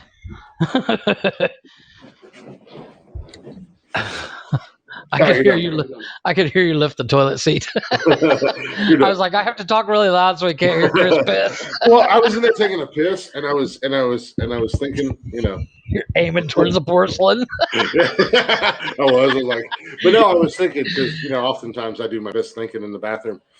If it wasn't for the fact that I would have to carry a laptop and a microphone, would that be considered would that be considered an ASMR if I went in there and? Definitely. Like put the mic up next to your dick. No, not to my dick, but I'd put the mic up to my dick and he'd be like, "Hey, what's going on, guys? What's all up?" Of a sudden you just hear it's Chris's pubes. Gross. But no, I mean, if I just held the mic out a little bit and you could hear me pissing into the toilet, and hitting the water and the splash and then the flush, would that be like an ASMR? I guess it wouldn't be really relaxing. I'm just saying somebody would watch it and like it and be relaxed by it. We were talking about that on the last episode of ASMR, and my mom goes, I don't even know I want to know what ASMR is. I think it's like, and I sent her the description. It's I sent her a picture of the description from Google, and she's like, oh. I thought it was something sexual. I thought it was something like autoerotic sound masturbation. Yeah, but it's not necessarily masturbation, but it's I don't remember what it was, but it's autoerotic. I don't think it's autoerotic at all. Not autoerotic. It's auditorial. Yeah. So it's like a soothing sound. You are so far off. You have no idea what you're talking about right Please now. Go ahead. Read it from Google because I don't remember. I Googled it. I did. I Googleated that shit. Pull up the old Google box. Yes, please, because I'm rambling. It's autonomous sensory meridian response. Which does not remotely explain what it is. Let's give me kudos. Yes, because you can actually say that. There was a lot of big fucking words, and I said them flawlessly. Round of applause for Chris. Flawless victory. Finish her. Finish him. Neither one of them. Did you hear the stand-up? Did you hear the guy telling the story? How he was sitting in his house and his neighbor, he's got a small apartment. And the walls are like paper thin, and he's got he can hear his neighbors having sex. Yeah. But he's playing. He's got his. He turns up his TV. He's playing Mortal Kombat, and all of a sudden they're hearing that, and he's like, he can tell they're getting ready close to end. And he goes, finish her. And then all of a sudden, 10 minutes later, he hears coming from the other side of the wall, round 2, fight. He's like, oh, shit. Yeah. I think I see that of all places on fucking TikTok. Yeah. I remember it was a stand-up comedian told that, or it was like an auditory meme or something. Yeah. But I lose every time somebody says finish them. I think of that and I'm like, oh, that's fucking hilarious. It's fucking. I could, in all honesty, I could see me doing something like that to my neighbors. Oh, I would totally do that. I have a story that I can't tell on here because my mother listens to this. I think she's heard worse. Similar. A similar thing happened. Mom, plug yours. Yes, please. I just told a story about my goddamn hemorrhoids. Well, I'm gonna go ahead and tell the story. I actually, when I was working at the tattoo studio when I moved down here, this girl came in. She was gorgeous. She's from New York, and she wanted to get a tattoo, so we got her a tattoo. And of course, that night we went to my place. And the next morning, I'd lived in that place maybe 3 days. Hadn't met anybody that lived there. It was an apartment building. And the next morning, the neighbor knew my name. And he's like, he comes out, and we both are leaving the door at the same time, and she's next to me. And he goes, good morning, Jeff. Up kind of late, huh? And I was like, how do you know me? Oh, well, there you go. I said, you were kind of loud. That was a little obligatory. Well, it was one of the first times I've ever had a partner in the it was bedroom. The first time I had a partner. In the bedroom, anyways, get that loud. And I think it all came down to the fact that she was from New York, because and she had that thick New York accent, which just hello. Yeah. I love that. I love a good accent on a chick. I think that's what keeps me and my wife together. So my wife's English cracks me up. I do enjoy a good accent. I love the female Southern accent. One of the many things I love about Summer is her accent. Yeah, that chick's got a seriously thick accent. Yeah, and it's a real Southern accent. It's not that.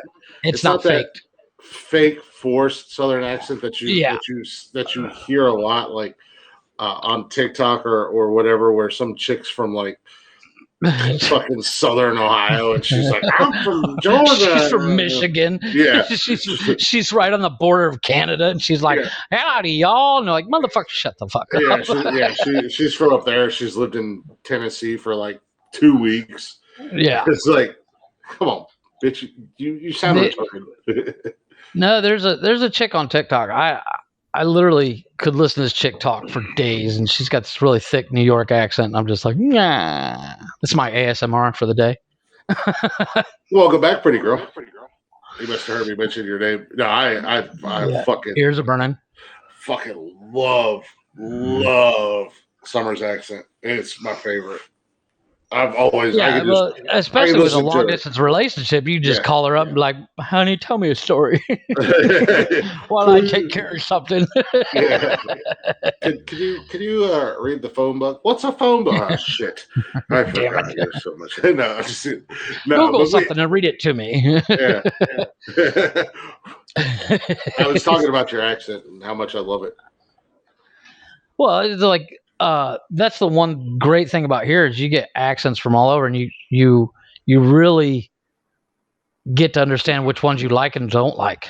Yeah, well, and that's how it was down in South Carolina, because it was a transplant state. So you had people from New York, you had people from the Midwest, you had people from like out east on the East Coast and like Washington, and I don't really think that California has an accent unless douchebaggery is an accent. Yeah, I was going to say. Well, what always gets me is when, like, if I said to someone, I was like, "Wow, I like your accent," she would be like, "What accent?" Yeah, well, they don't realize they have an accent. Those are the ones. Well, you know what the thing that killed me that I never noticed that we say, and I say we because you're an Ohioan. Yeah. The pop and soda thing. No, trust me. I've known that for years because my stepmom's from, technically she's from New Jersey, and they say soda in New Jersey. Down here we just say Coke. I'll take a Coke. Yeah, it's pop. It's pop. But no, what we say is "ope" a lot. Ope. Oh yeah. Oh yeah, no. Summer knows she has an accent. This is what she just said. No, I wasn't saying you, but there are people that are like, "What accent?" Because well, even people down here say I have an accent, and I'm like, really? I've lived here for 20 years. Yeah, I still have an accent, but it apparently my wife every once in a while she hates every once in a while if I'll be quoting something and I'll do it in a thick Southern accent. She's like, don't do that. I'm like, why? She's like, you're not going to get any for a month. I'm like, shit. Son of a bitch. No, I don't think I have an accent at all. I think I don't hear it on you. Sound the way I sound, but it's certain words and phrases will bring it out. Yeah. That on you and me, I think certain words and phrases bring it out. Somebody on Summer or my wife, pretty much every word they say, you're like, yeah, I can hear it. Yeah. Oh yeah. Summer said that hers comes out really bad when she's been drinking, and it definitely does. But I love it. I absolutely. Chris is sitting over in the corner going, "Do it again." Drink another. I'm going to glass. Staples after this. I'll be right back. Drink another bottle of wine. Let's go to Staples, woman. Can we get another bottle of wine for the table? Thank you. Just pour it all in her glass. Can we get another bottle for the lady? Yeah, she's gangster, but bring the lady another bottle.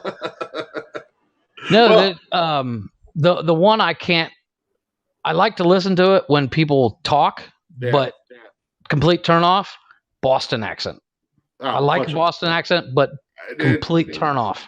Boston accent, I want to punch them square in the mouth, and some New York accents, I want to punch them in the face too. Not all, because much like over in England or over in that area, the UK, I guess you could say, there's multiple accents depending on where you're from. I like the Italian New York accent. Yeah, but that New York, that's that brand New York, dresser, that New York, yes, without the nasal. I want to strangle that bitch. Yeah, I know. My kids want to see the new Hotel Transylvania, and I know she's in it, and I'm like, can we? It's Parker said the only reason I like Summer is because she has a big butt, but you don't have a big butt. she got like a cute little butt. I'm not a butt guy. I'm a boob guy. So I was never a butt guy until I married my wife. Until I met my wife. Yeah, my wife got a big old booty, and I love it.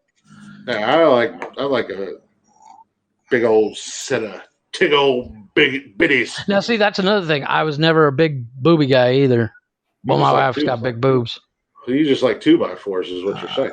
No,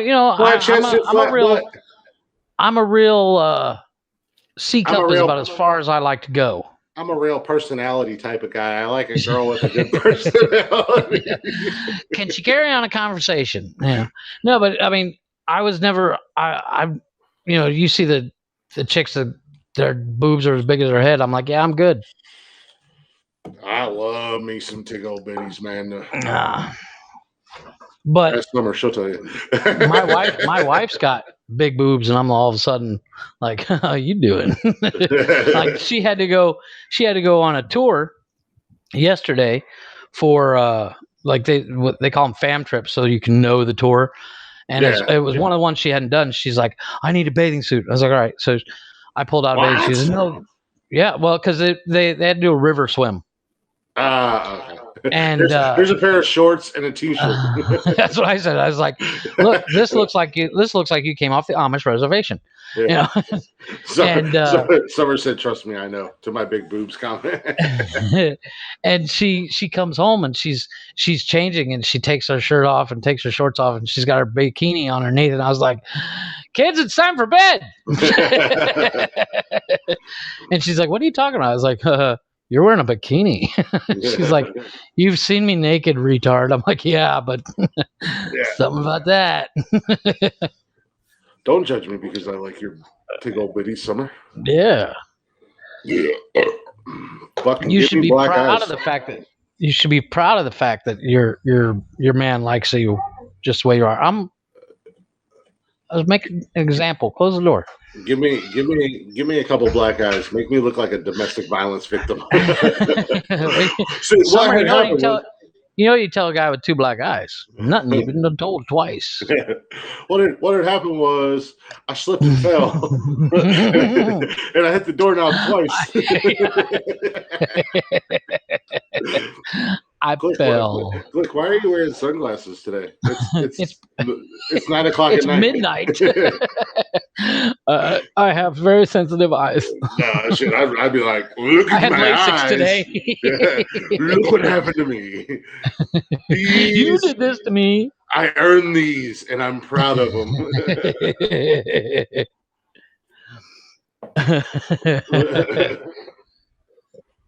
It's like a badge of honor. Oh yes. And Summer put boobies up on Facebook. Biggins too. The other day she posted that picture of her looking. It was like you put beautiful or whatever, Yeah. and I thought about typing in still looks like a dude to me because it's like you're a woman, but I didn't want to piss her off because she's gangsta. She should have just been like, "What's up, bro?" I scrolled through Facebook and it popped up like 3 times because I was like looking at notifications and stuff, and it was like Summer posted a new picture. Summer posted a new picture. I was like, "What's this?" Oh, I already saw it, and every time I saw it, I was like, "I need to post something that's funny," but I couldn't think of anything that didn't sound overly mean. I didn't want to sound like an insult, That's I'm sure she would have got the joke. Yeah, that's the great thing about Summer is if you think that you're gonna break her balls or bust her chops, yeah, exactly. She'll do it right back. She's gonna annihilate you. And she has fun with it. She doesn't take shit personal. We pick on each other constantly. Oh, I've heard it. I've read it. Yeah, I'm usually the victim. Yeah. I'm a victim, Jeff. Feel sorry for me. I have a question for you. I'm pretty sure it's a Latin thing, but my wife her uncle, likes to bite. Like for no reason, she'll just bite my arm. And I'm like, look, if you're hungry, I'll make you a sandwich. But what the? She's like, the day I stop doing it is the day you have to worry about it. Yeah. I'm like, Summer, well, when's that day coming? Because fuck, Summer doesn't. The woman bite, takes flesh, but she always wants to pinch my nipples. Oh no, I'm out. Yeah, I have a weird. I don't like my nipples touched. I don't like no. Yeah, you can tickle my taint. Just don't touch my nipples. Yeah, she bites my nipples. She pinches my nipples. I don't even want them to be touched. See, Summer, I'm not weird. Jeff's the same way. If I could, I'd sand my nipples off because I don't want to touch. And she farts on me. That's just funny. Like literally farts on me, and they every once in a while. You know how, as in life, you get gas every once in a while. I'll get gas and I won't say anything. I'll just fart. My wife's like, I know it was you. It smells like your brand. And I'm like, that is the weirdest thing to say. And she's like, everybody has their own brand and I know yours. And I'm like, oh, yeah. So she does. She admits to it. She proudly admits to farting on me. She said, I do all my wife is so angry. I don't get angry, but like, goddamn, why? Like, and I'm stupid. I'm stupid. So here's the thing. I'm stupid. Whoa, she'll be like, do you smell that? No. And you're like, oh my God. Yeah, she also tries to shove her fingers in. That's why I have hemorrhoids, just so you know. She tries to shove her fingers in my butt when I walk. But I'm stupid, and she'll cuddle up beside me, and I'm like, oh yeah, so we're gonna get real close, and I'll like cuddle, just let one rip. I'll cuddle, and then all of a sudden, I'm like, God damn it! I'm like, really? Yeah, I know they're loud. That's what I just said. I'm like, God. And then they you're sitting there like, I thought you were getting all nice and sweet, and you just fucking fart on me. Why didn't you take a shit on my chest later? Yeah. And they stink too. You're supposed to be a Southern belle with manners, and nope. Man, she's gangsta. Remember? Yeah, her ass is gangster. I tease her all the time because one time I went down to visit, and we normally get a hotel when I go down for the while I'm down there, right? And I was like, they had to evacuate 2 floors of the hotel because of your stinky. I said, well, Parker went into a coma for 3 days.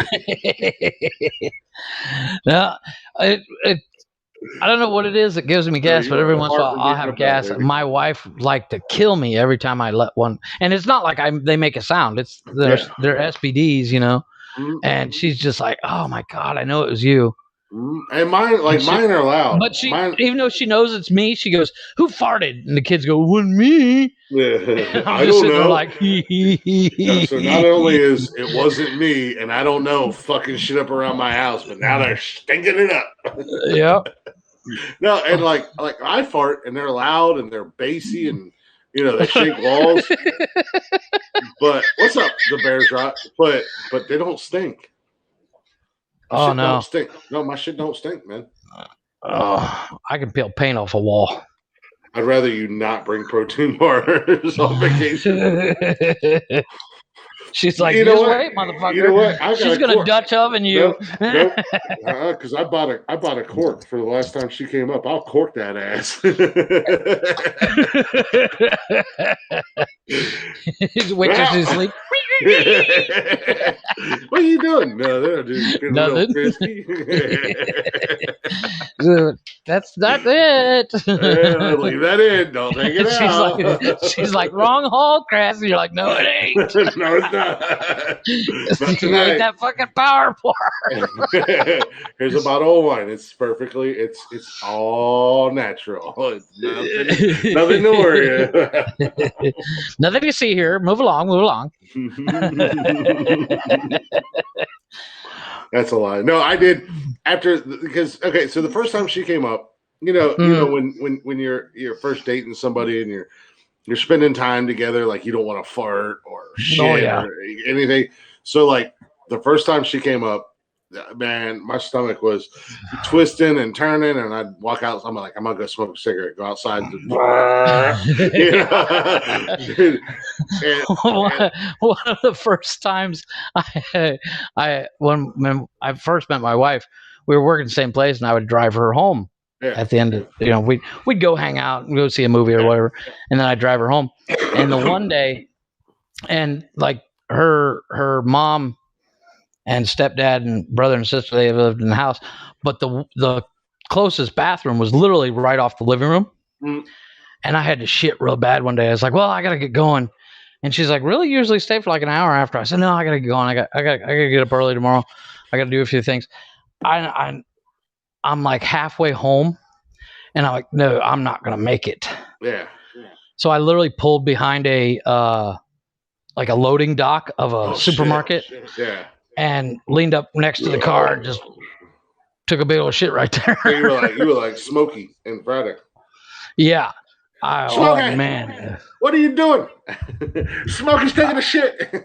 Yeah, exactly. And now the funny thing is that same loading dock I can walk to it from here in like 10 minutes. Yeah. No, like with Summer and I never hid the fact when I got a shit, I got a shit. It is what it is. But I did the first time she came up. I still tried. I was like, I'm not gonna fart around her. I'm not gonna be rude. Yeah. I got a little bit of manners. You're feeling each other out. You're not sure what you can get away with, what you can't. We were so far past feeling each other out by the first time she came up to visit. Like we was just friends, and I think we may have only been friends for like a week or so. And we were Snapchatting, and she Snapchatted me one night because she couldn't find her earbuds, and she Snapchatted me, and she's like, "So, I've been able to find my earbuds, but we're just gonna go and do this together." And her camera went down, and I'm like, "Oh shit, this is not what we're doing." And her earbuds were in her panties. I thought she was about to show me the goods, and I was like, "We're just friends. This is not what we're doing. Like that's not who I am." And it's still one of the funniest things ever. By the time there was no feeling each other out. I was just trying not to be rude. Right. And I still say, yeah, but that goes. When you first meet somebody in person, yeah. It's not like, hey, I'm going to take a big old fart right next to you. Well, it's a courtesy thing almost. She swears up and down that the first weekend or the first time we met in person that she didn't fart that weekend. But I'm pretty sure that she's like, I'm going for cigarettes. You don't smoke, well. Yeah, I'm pretty sure she rolled over and was like, take that fucker. And I'm like, what the hell? Calm down, bro.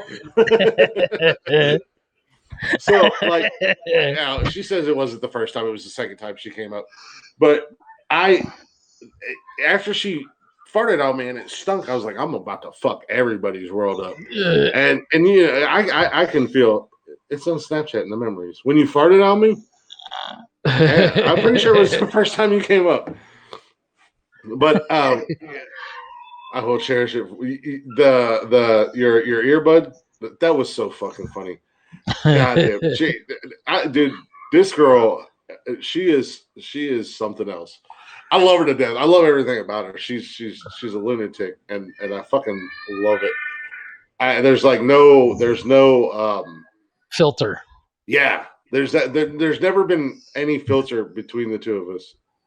She said it was the second time, and she's busting a cap like.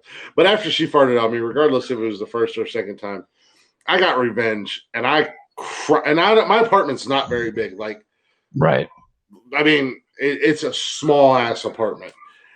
Her and the kids were in the living room, and I come out from the bedroom and stuck my ass in the doorway of the living room and proceeded to crop dust all 20 feet. Hashtag drive by. Yeah, and it was one of those, and you could feel it in your. I knew it was going to smell bad. I could feel it in my gut, and I was like, "Oh, it's on."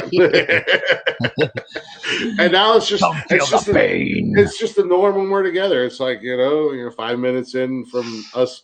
Whether she comes here or I go there, adult things are going to happen, and then after that quickies in and out of the way, then we start farting on each other. Well, she starts farting on me.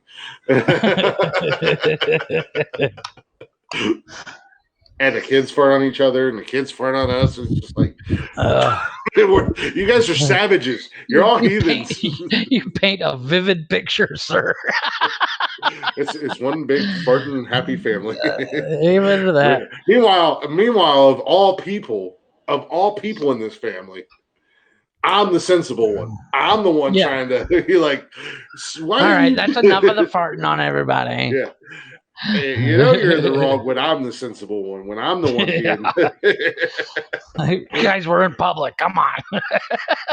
Oh, Jesus Christ. Don't even get me started when we're in public, man. The boys. We're out like steakhouse for fuck's sake. Come on, calm down.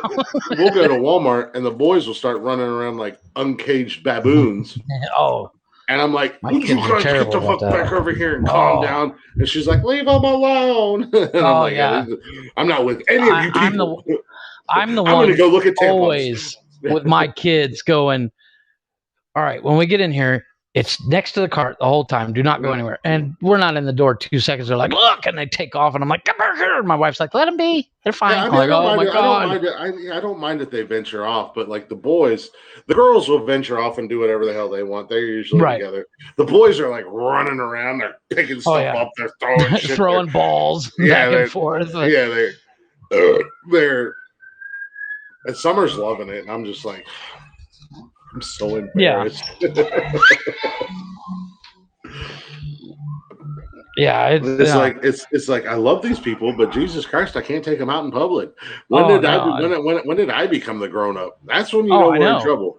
When I'm the grown up. It's the weird thing that you get as hellions as a hellion myself when I was younger. Yeah. I knew how to properly behave in public because my mother would whoop my ass in public or not. She didn't give a shit. Oh yeah. She's like, well, if if we were in a grocery store, I'd be like, we're gonna go over to the wooden spoon section. I'm like, wait, why? Now I will say, oh shit. Now I will say, if the kids start acting up and getting too out of lines, right? That Southern mama will come out of Summer real quick and in a hurry, and it scares me. So I can only imagine what it does to the kid. But if they're just like running amok and having fun, she's just like, leave them alone. Yeah. Shut the fuck up, Kevin. Yeah. I'm literally trying to quietly tell my kids to shut up because I can hear them screaming downstairs. What do you want now? Man. He just walks past in the background, walking over top of the bed. Yeah. It's almost time for you guys to go to bed. You should have swiped his feet out from underneath of him. Yeah, just watch him drop. Just smoke his ass. Turn my fan on here so if I can figure out how. Yeah, pow, take that, you little bitch. Mom, Dad called me a bitch. Well, don't act like a bitch, and I won't call you a bitch. Now, as the young boys, when they go outside, is it a scream fest too? I mean, like literally they're playing, but they get louder and louder and louder and louder. Well, there's a few little boys here in the apartment complex that they're friends with, so they run around, and we had a little bit of issues, but the couple little boys that they play with, their brothers, they thought that they were gonna bully Cash around and didn't realize that Cash had a brother too, and when the boys get together, they can be run amok. Yeah. Now they're all friends. Now it's all cool. So yeah, when they get together, man, they run around outside like a bunch of animals, which is fine. Yeah. Outside, I have no problem with it. Have fun. But if I have my front door closed, my kid's halfway down the street at his friend's house, and I can hear him screaming, just for no reason, just and I'm like, what the fuck are you doing?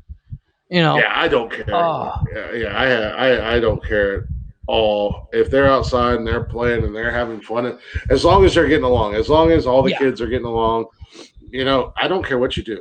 You guys are friends. You're playing. You're wrestling. You're racing. You're riding your scooters. You're playing that. Whatever. Be as loud as you want. And if somebody bitches about it, tell them to suck a dick. Come see me. Yeah, and if they don't like you telling them to suck a dick, tell them to come see me. Yeah. But the two little boys who at first were assholes, I also told them that I would kill their grandparents. So summer don't get along with anybody. That's a lie because you made your mom friend.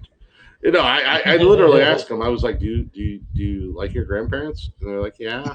Like, we love them. And I'm like, do you want something bad to happen to them? And they're like, what do you mean? I was like, do you want them to die? And they're like, no. I'm like, well, stop being little assholes then. I did this something similar to a kid that was picking on my son. I appreciate you turning on your hurricane fan in the background. Is it that loud? Fantastic. It's just like it's like. It's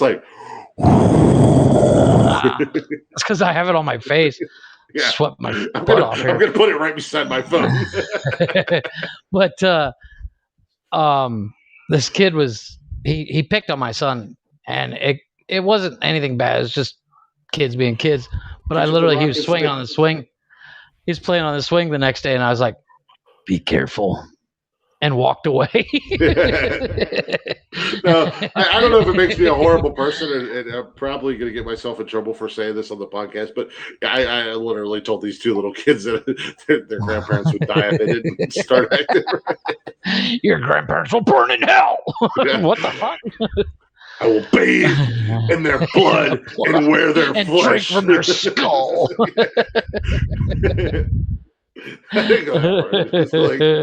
It was hey, a little come to Jesus meeting with them. Come here. I'm Don Corleone over here. That's fucked up. I'm gonna make you an offer you can't refuse, you little fucking shits. I will kill your grandparents and eat their soul. Yeah. That's my wife saying. She yelled at my kids the other day, and she says, "I will smack you so hard your soul will pop out of your body." And I was like, "What the fuck is that?" Yeah, what the hell? She's like, "I don't know. It just came to me." Like, Jesus! It just happened. I looked at the kids, and I was like, "Run!" It was a spur of the moment thing. Go get the holy water and salt, you little fuck. Shit. I was like, you need Jesus. You need Jeebus. Like, you need Jesus. Oh, you mean the pool guy? No, not Jesus. Jesus. No,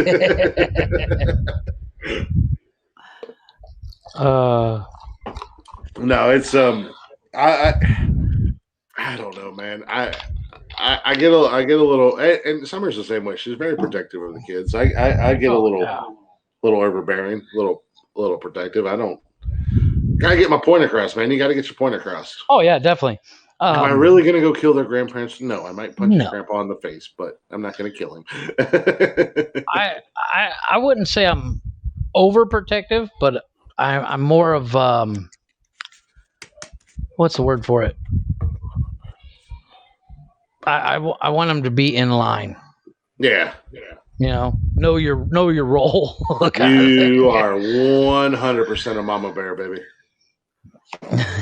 Summer said, "I'm a mama bear." She is, man. She gets into mama bear Oh, mode. my wife's like that with a lot of things. And she's Southern, so I mean, it makes it even that more. I go lock myself in the bedroom once she goes into mama.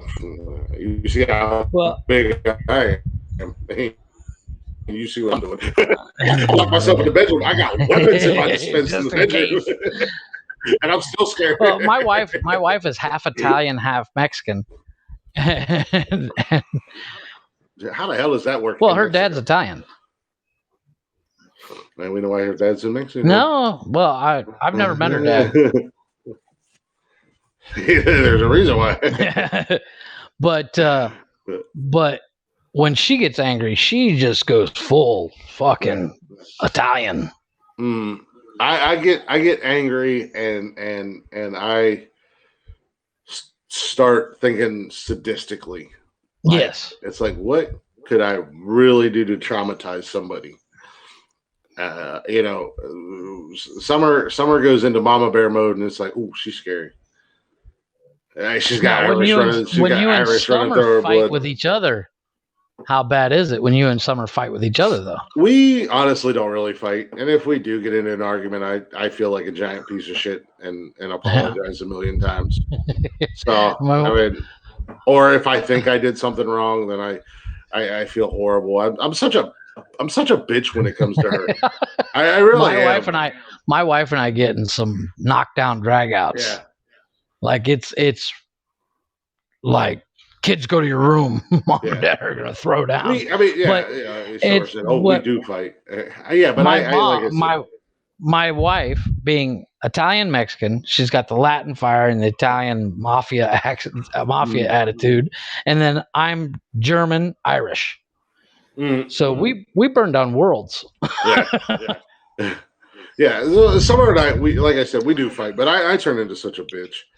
So, I become silent. But I will say that she's never done anything to piss me off, but I know I've pissed her off a lot. So that's just normal being a dude. Why she puts up with me? What do you mean? Why are you mad? I was just lighting a cigarette. I'm sitting here. I had a dream you cheated on me. It was a fucking dream. I didn't do anything. My wife and I got into it the other day. She came home and I have one trigger word, and it's the word stupid. And my wife knows it because I have a learning disability. I have ADHD and I can't read, can't talk apparently. Fucking read that. We found that out the hard way. Yeah, no shit. And well, I can't read out loud. I can't read out loud, but my whole life I've been like, somebody call me stupid. Oh, it's war. And my wife will say something like, "What are you, stupid?" And I'm like, "Oh,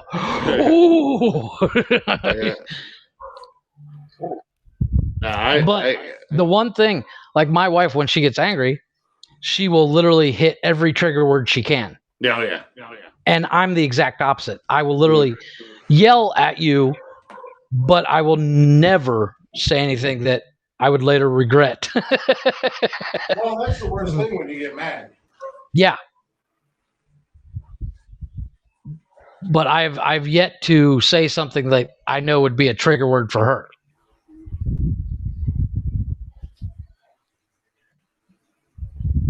But when we do argue, it's over fairly quickly. It goes real big, real loud, real fast, and then just kind of dies off. After about an hour or so, it dies off, and we're just like both like, sorry, we're stupid. Oh yeah. Then we argue about who's at fault. I'm at fault. No, I'm at fault. No, I'm at fault. The last time I went down to Tennessee to visit, we had a pretty big fight. But still ended in me feeling like a giant piece of shit and being a bitch and apologizing. Oh no, I always end up apologizing. But But I think it all comes down to my wife and I are both stubborn.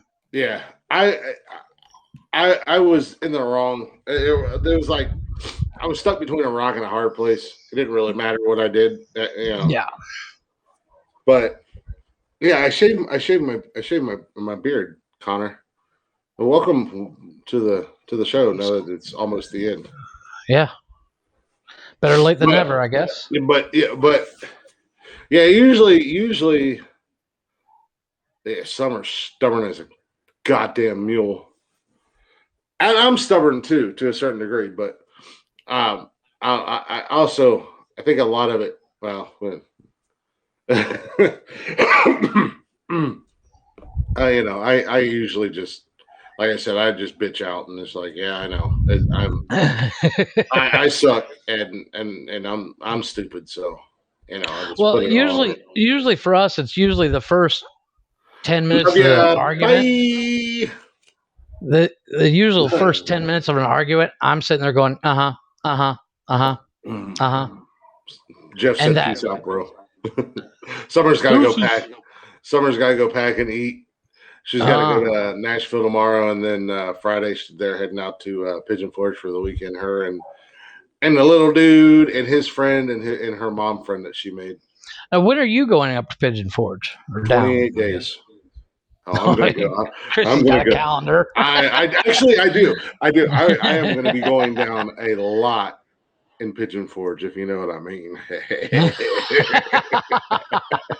I do. I don't know if you can. Mom, plug your ears. I don't know if you can see it. I can't find my camera on my computer.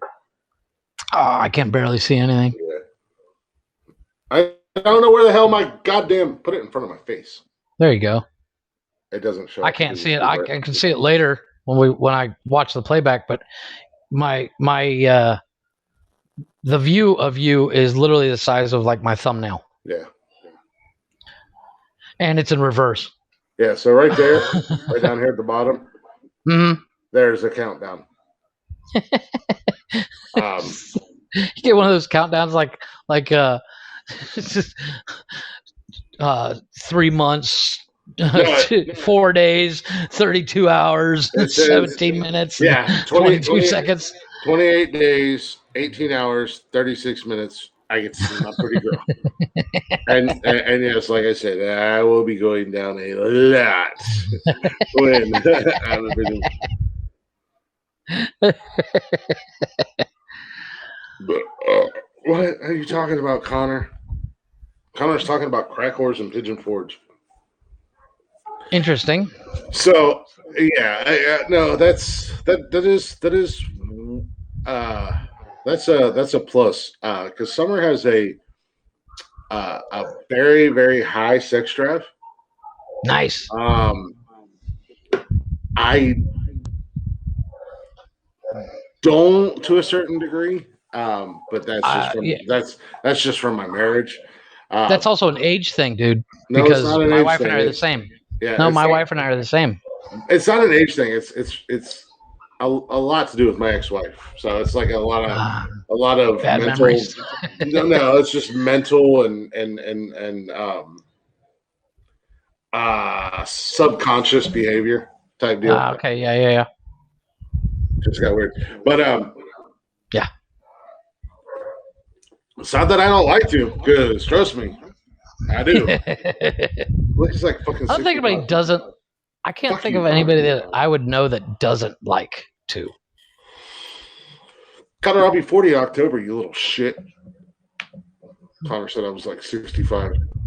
I feel it. Yeah, every day. I feel 65. Yeah.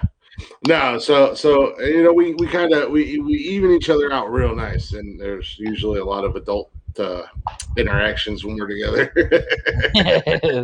Put it mildly. My balls are about 5 inches from dragging from the ground. That's not a lie. Sorry, Mom, if you're listening to this. Don't message me. Message Jeff. It's his fault. Jeff told me in the pre-show warm-up, he's like, all right, so we're going to talk about sex. We're going to talk about you going down. We're going to get as raunchy as we can think of. We're going to get nasty. I'm going to tell a story how some bitch from New York was screaming my name. I'm like, I don't think your mom would appreciate that, Jeff. And he's like, I don't give a goddamn. It's content. Well, I couldn't bitch out and not say anything after you told the embarrassing story about your hormones. Or hormones, hemorrhoids. Your hormones. Hey, oh my God, Jeff, my hormones are off balance. One minute I'm high, next minute I'm low. I don't even know what to Chris do. and his PMS is acting up. I'm hot. I'm cold. Oh my God. I cannot even do it. I can't even. Chris is going through the change. It's your menopause. Leave me alone, goddammit. I'm a man, and I will fight a grizzly bear if I have to. I'm going to fight a grizzly bear and fuck my woman. It's like that video I sent you. the one I put up on the Facebook. The guy comes in with, he's got that log. That guy is such a douchebag. He is so funny though. Yeah, she's like, why? And he's like, because I'm a man. Yeah, I want to reach out to the guy and be like, I'm sending you an SDM shirt. What does SDM mean? Don't worry about it. Just shut up and wear it. Just wear it. Trust me to wear it. Yeah. Connor asked me what SDM meant. Yesterday we were talking. He's talking about what the fuck. Yeah. Connor was like, so what just does out of SDM curiosity. mean? I was like, I thought you was a fan, you little bitch. What'd he say when you told him? He was like, oh yeah, you know it. He was proud of it, as he should be. Oh yeah. Well, that about wraps it up, I guess. Yeah, I suppose it's about that time. Yeah, we can't do another 3 hour, right? It's that third hour. You sure you don't want to go in for another hour and 20 minutes of Ryan Reynolds talking? Ryan Reynolds and considering you sat and watched Deadpool 2 before we started watching, I was like getting quite worried and a little nervous. Jeff, I need another 5 minutes, all right? Stop bothering me. I'm almost done. Oh, God, I almost finished on my computer screen.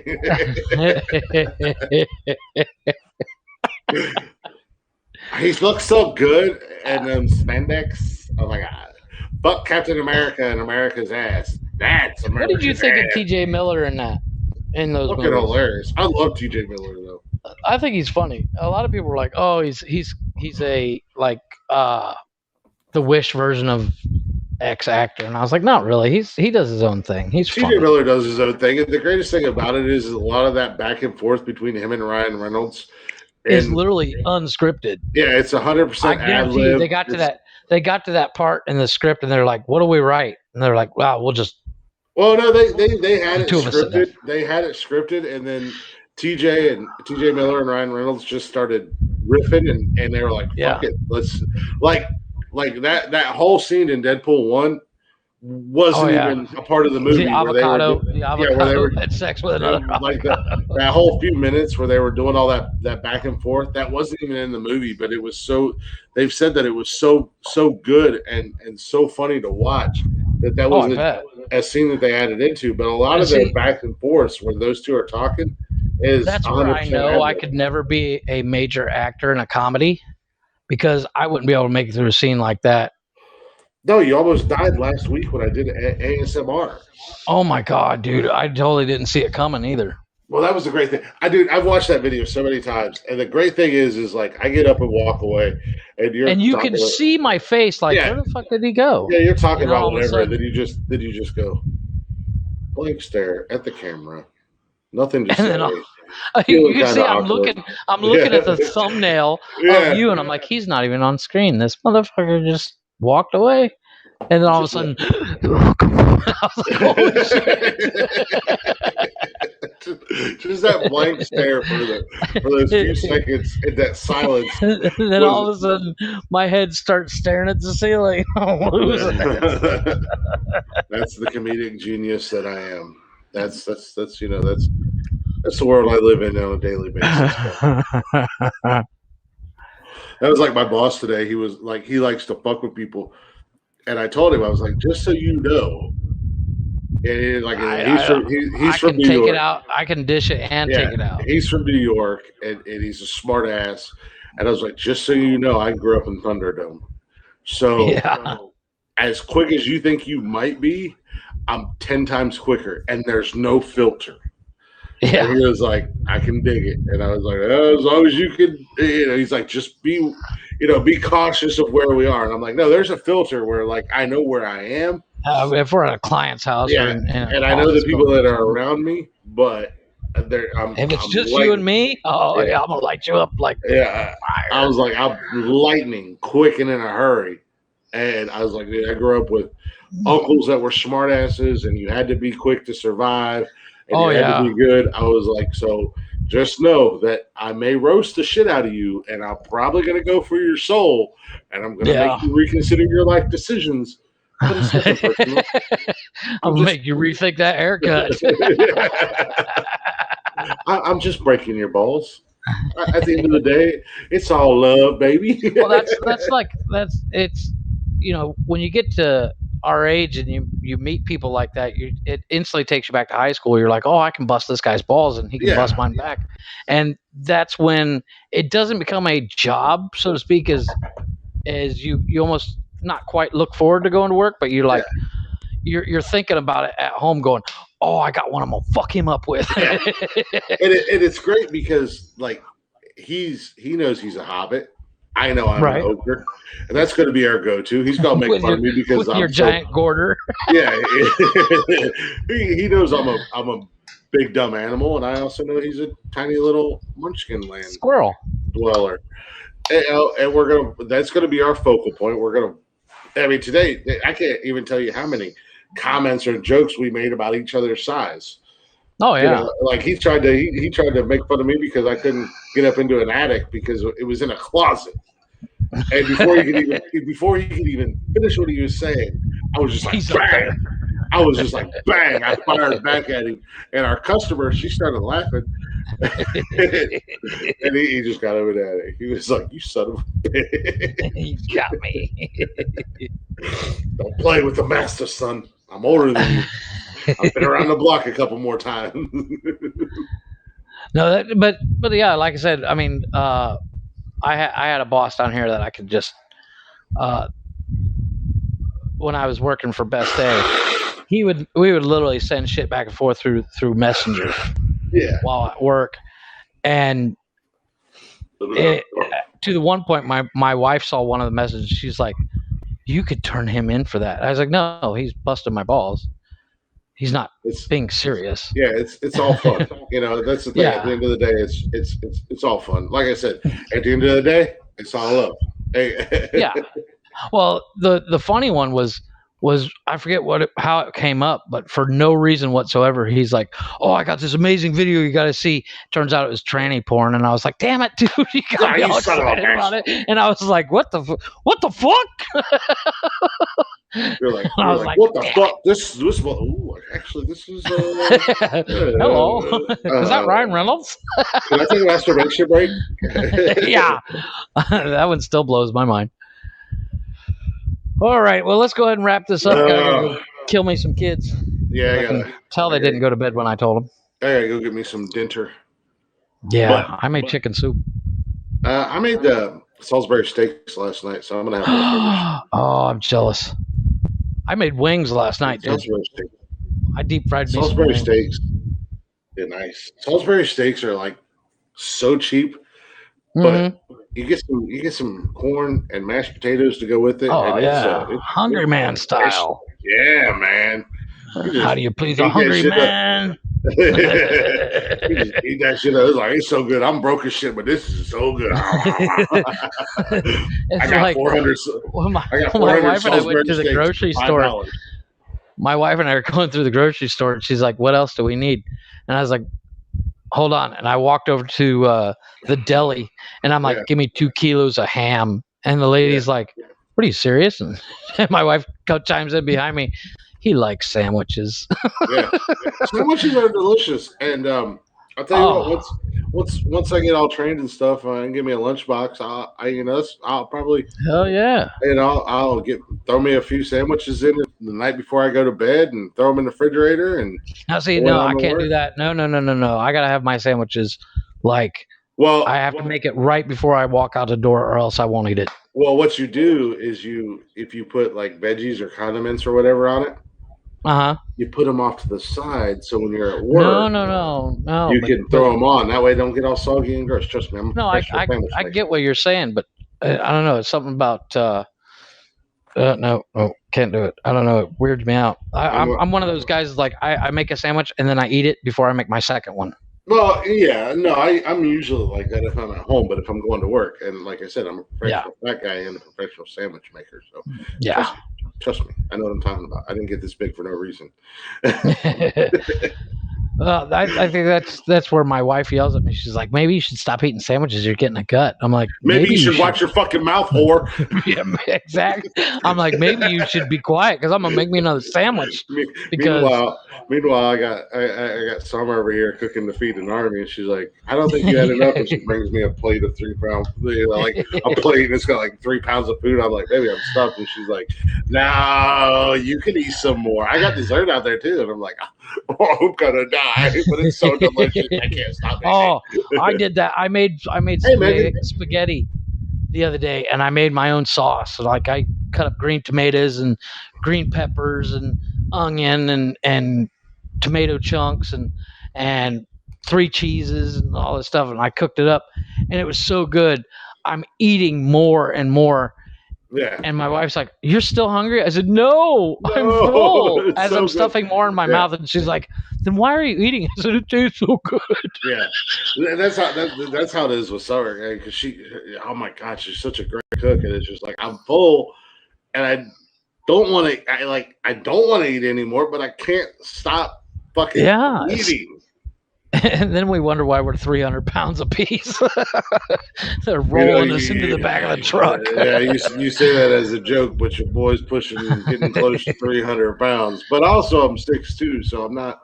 Yeah, well, 300 pounds doesn't look bad on you. Yeah, I'm not 4'2". It doesn't look good. It doesn't look good, but I carry it a little bit better. If I weighed 300 pounds, I'd be as big as round as I am tall. Yeah, all 4'2" of you. 4'2", 300 pounds. Yeah. You look like a bitch from. I'm breaking into a Burger King, grabbing me some fry oil. I'm doing the show by myself one night. Where's Jeff? Funny story. I happen to have a news article about that. Down in Cancun, Mexico, man breaks into local taco joint. Oh, that's the big danger down here for me. The street tacos. Oh God, I love them. Dude, street food is so fucking good, man. Oh, and bro, it's on every corner. Yeah, I'll tell you what. Years and years and years ago, I used to work security at an apartment complex, and it was a big apartment complex. And the front part of the apartment complex we called Little Mexico, for obvious reasons. and the middle part was Little Somalia, and then the back half was just fucking trash. White trash, black trash. City. Yeah, white trash, black trash. Trailer park. It was just trash. Like, we hated going back there because we knew there was always going to be an issue. But we worked second shift, quote unquote second shift. So we'd go in about 2:00. And the Mexican families, there was one Mexican family that literally lived in 5 buildings. An entire family took up 5 buildings up front, and they took care of us. They watched out for us. So we'd get in at 2:00, and we'd be in the office, and once we did the shift, they're like, "Christy, you want some more tamales?" Yeah, no, like seriously. Hey, my partner was this little Puerto Rican cat. And they would come over about 2:15 and bring us lunch, and it was so much, and it was so good. And then usually around 7-8 o'clock that night, if we weren't already down in the area, they'd come up to the office, find us, and bring us dinner. And food. And they made sure that we ate. And then it was like, we're good. We still got leftovers from lunch. Well, take it home. It was like, okay. Let me wrap it in tinfoil for you. Fuck. And they would. They'd No, wrap it all up. yeah. I mean, but Bring back my Tupperware. Yeah, every single day. But man, like I said, they looked out for us. They took care of us, and not only just feeding us, but shit was going down or whatever. They were right there. They're like, nah. Oh yeah. But it was cool. But yeah, man, it was so good. Oh my god, the food was so good. Well, that's the danger. That's the danger for me of living in Mexico. It's like God. Like I don't go to McDonald's and Burger King very often. Yeah. But when I do, it's because I've had tacos for 6 months straight. And I'm like, I can't eat another taco. Okay, maybe one more. One more. But they have the tacos al pastor. Holy shit, dude! Throw a little lime on that, and they're the size of like the silver dollar pancakes. They're not very big, and you don't order one; you order like 10. Yeah, that's just dangerous. Oh my god, dude! And put a little hot sauce on it, throw a little lime on it, onion, cilantro. Fuck, I'm done. And we found a place that they were 50 cents US. It was like 7 pesos for 2. Yeah, I'd go in there like, give me 15 to go. Yeah, and what do you guys want? Baby. Yeah. Oh man. And they were the one place that did flour tortillas as opposed to corn tortillas. Yeah, I don't like a corn tortilla. I love a flour tortilla like you read about. I'm not one of those people. I don't care. I like them both, to be honest with you. I like flour. I like corn. I can eat a flour tortilla by itself. Oh yeah. Just like it's a chip. But corn tortillas, I cannot do it. My wife can. I can't. Too bland. Yeah, I don't. I mean, because I've heard people say that, but at the end of the day, there's so much other shit on there. Yeah, it doesn't matter if the tortilla's bland or not. Well, no, when it's a like a taco, yeah, I don't care. But we'll get in the car and we'll be going to like Playa. Well, before we go to Playa, we'll stop and pick up, half kilo of ham, half kilo of cheese, and a kilo of fucking tortillas. Yeah. And my wife be in the passenger seat going, "You want another?" "Yes, ma'am." Yeah. And but more. yeah, exactly. But we usually buy 2 types of tortillas for that occasion. If it's cooked, I'm fine. But if it's dry like that, give me flour. Yeah, like I said, I don't care either way because at the end of the day, you're getting. Chris is like, it's food, right? I can eat it. It's food. I can eat it, right? It's edible. It's not gonna kill me. You got burger in there. You got give me 2. There. You got some veggies. You got some veggies and some cheese and some sour cream and whatever. I was so ignorant when I came down here. I thought everything was going to be like Taco Bell. Man, was I wrong. Dummy. Yeah. I've never even been down there and I know better. Well, the funny thing is I also pictured Mexico like the Three Amigos movie. Because I base everything in my life off of a movie. So I'm like, it's going to be like the Three Amigos. I'm going to roll in with a car and be the fucking King Dick. I knew it wasn't exactly like that, but, I was like, in the mentality, so to speak. Mm-hmm. But I was in for a rude awakening. Driving through Mexico City. I drove through Mexico City. This is the biggest city in the world. And I'm like, fucking hell, this place is huge. I can't do this, Mama. I want to come home. Oh, my God. That place, I love Mexico City because the food is so good there. But it's too big. It's way too big. I hate big areas like that. Mm-hmm. But the food, oh, my gosh. They have, like, you can buy sandwiches that call them tortas, Tortas the size of a steering wheel that's like 4 inches thick. And you're like, nah. I love it. And it's like, how much is this? It's $1. Can I get 6 of them? and you're like, okay, how big is it? And then they show you, and you're like, Jesus Christ, how do you make money? Yeah, right. Like, we sell a shit ton. Yeah, at that price they're selling. Well, there's this one guy. He gets like a 4-inch wide baguette that is easily 1.5 feet long, and he'll put like 9 hot dogs in it and everything. You were talking about that. Yeah. A while back. Oh my God. I'm told still you need trying to find that place and get a picture of it because I'd like to see that. In all honesty. Well, somebody sent me a video of it, and I was like, "Fuck!" And I gotta see if he's still got that video because I'll get him to send it to me and be like, "Holy shit! It just looks amazing." Yeah, I mean that's just because I would literally go. I mean, when the last time we were in Mexico City, we drove. We took like 3 Ubers and a Subway just so I could go to Wendy's. Why?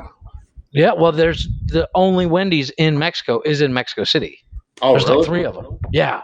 And I love me some Wendy's, man. A good Frosty. Fuck yes. Hell yeah. And Frosty and fries, man. Dip your fries in that Frosty. For like 10 years, I've been telling my wife, "Oh, fucking Wendy's is amazing. That's awesome." We get to Mexico City, and I'm talking to her aunt, and I'm like, "So where's the Wendy's?" And she's like, "Oh, it's way on the other side of town." I said, "Well, when do we leave, man?"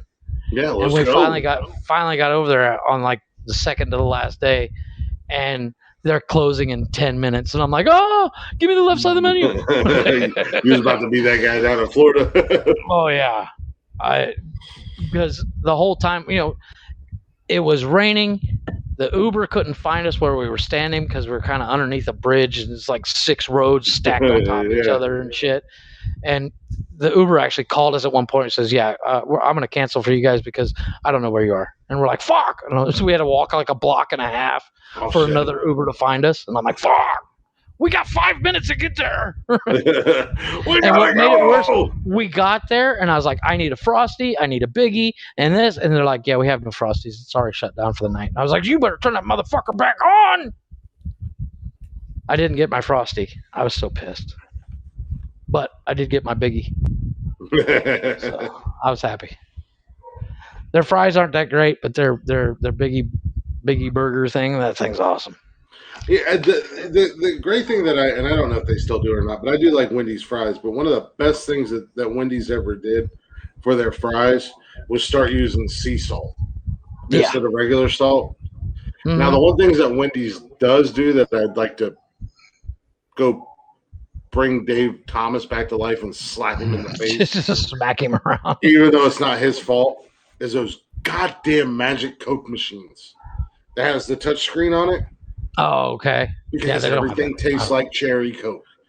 Everything tastes like cherry Coke. Oh, it's because it all comes out the one nozzle. Yeah. Everything smells and tastes exactly like cherry Coke. And it was like, you're the only fucking fast food. I don't like Coke to begin with, but I love a Coke out of a fountain, like fountain Coke. Right. I do like that. So like, it's a little bit more syrupy. Yeah, McDonald's and Wendy's and whatever, they have the Coke product. But it was like, you are the only goddamn fast food restaurant on the planet that does this. And there's a reason for it because it sucks. Well, it's like down here, the Coke out of a bottle or out of a can or whatever tastes different than it does up there. Well, that's because they still make pop down there with real sugar. Yeah. If I want American style Coke, I go to Carl's Jr. Now the problem with Carl's Jr., it's like $12 for a meal per person. Yeah, it's super expensive at Carl's. We had Carl's in South Carolina. And but the Coke is sugar, corn syrup, sugar, Coke. So it's like, nah.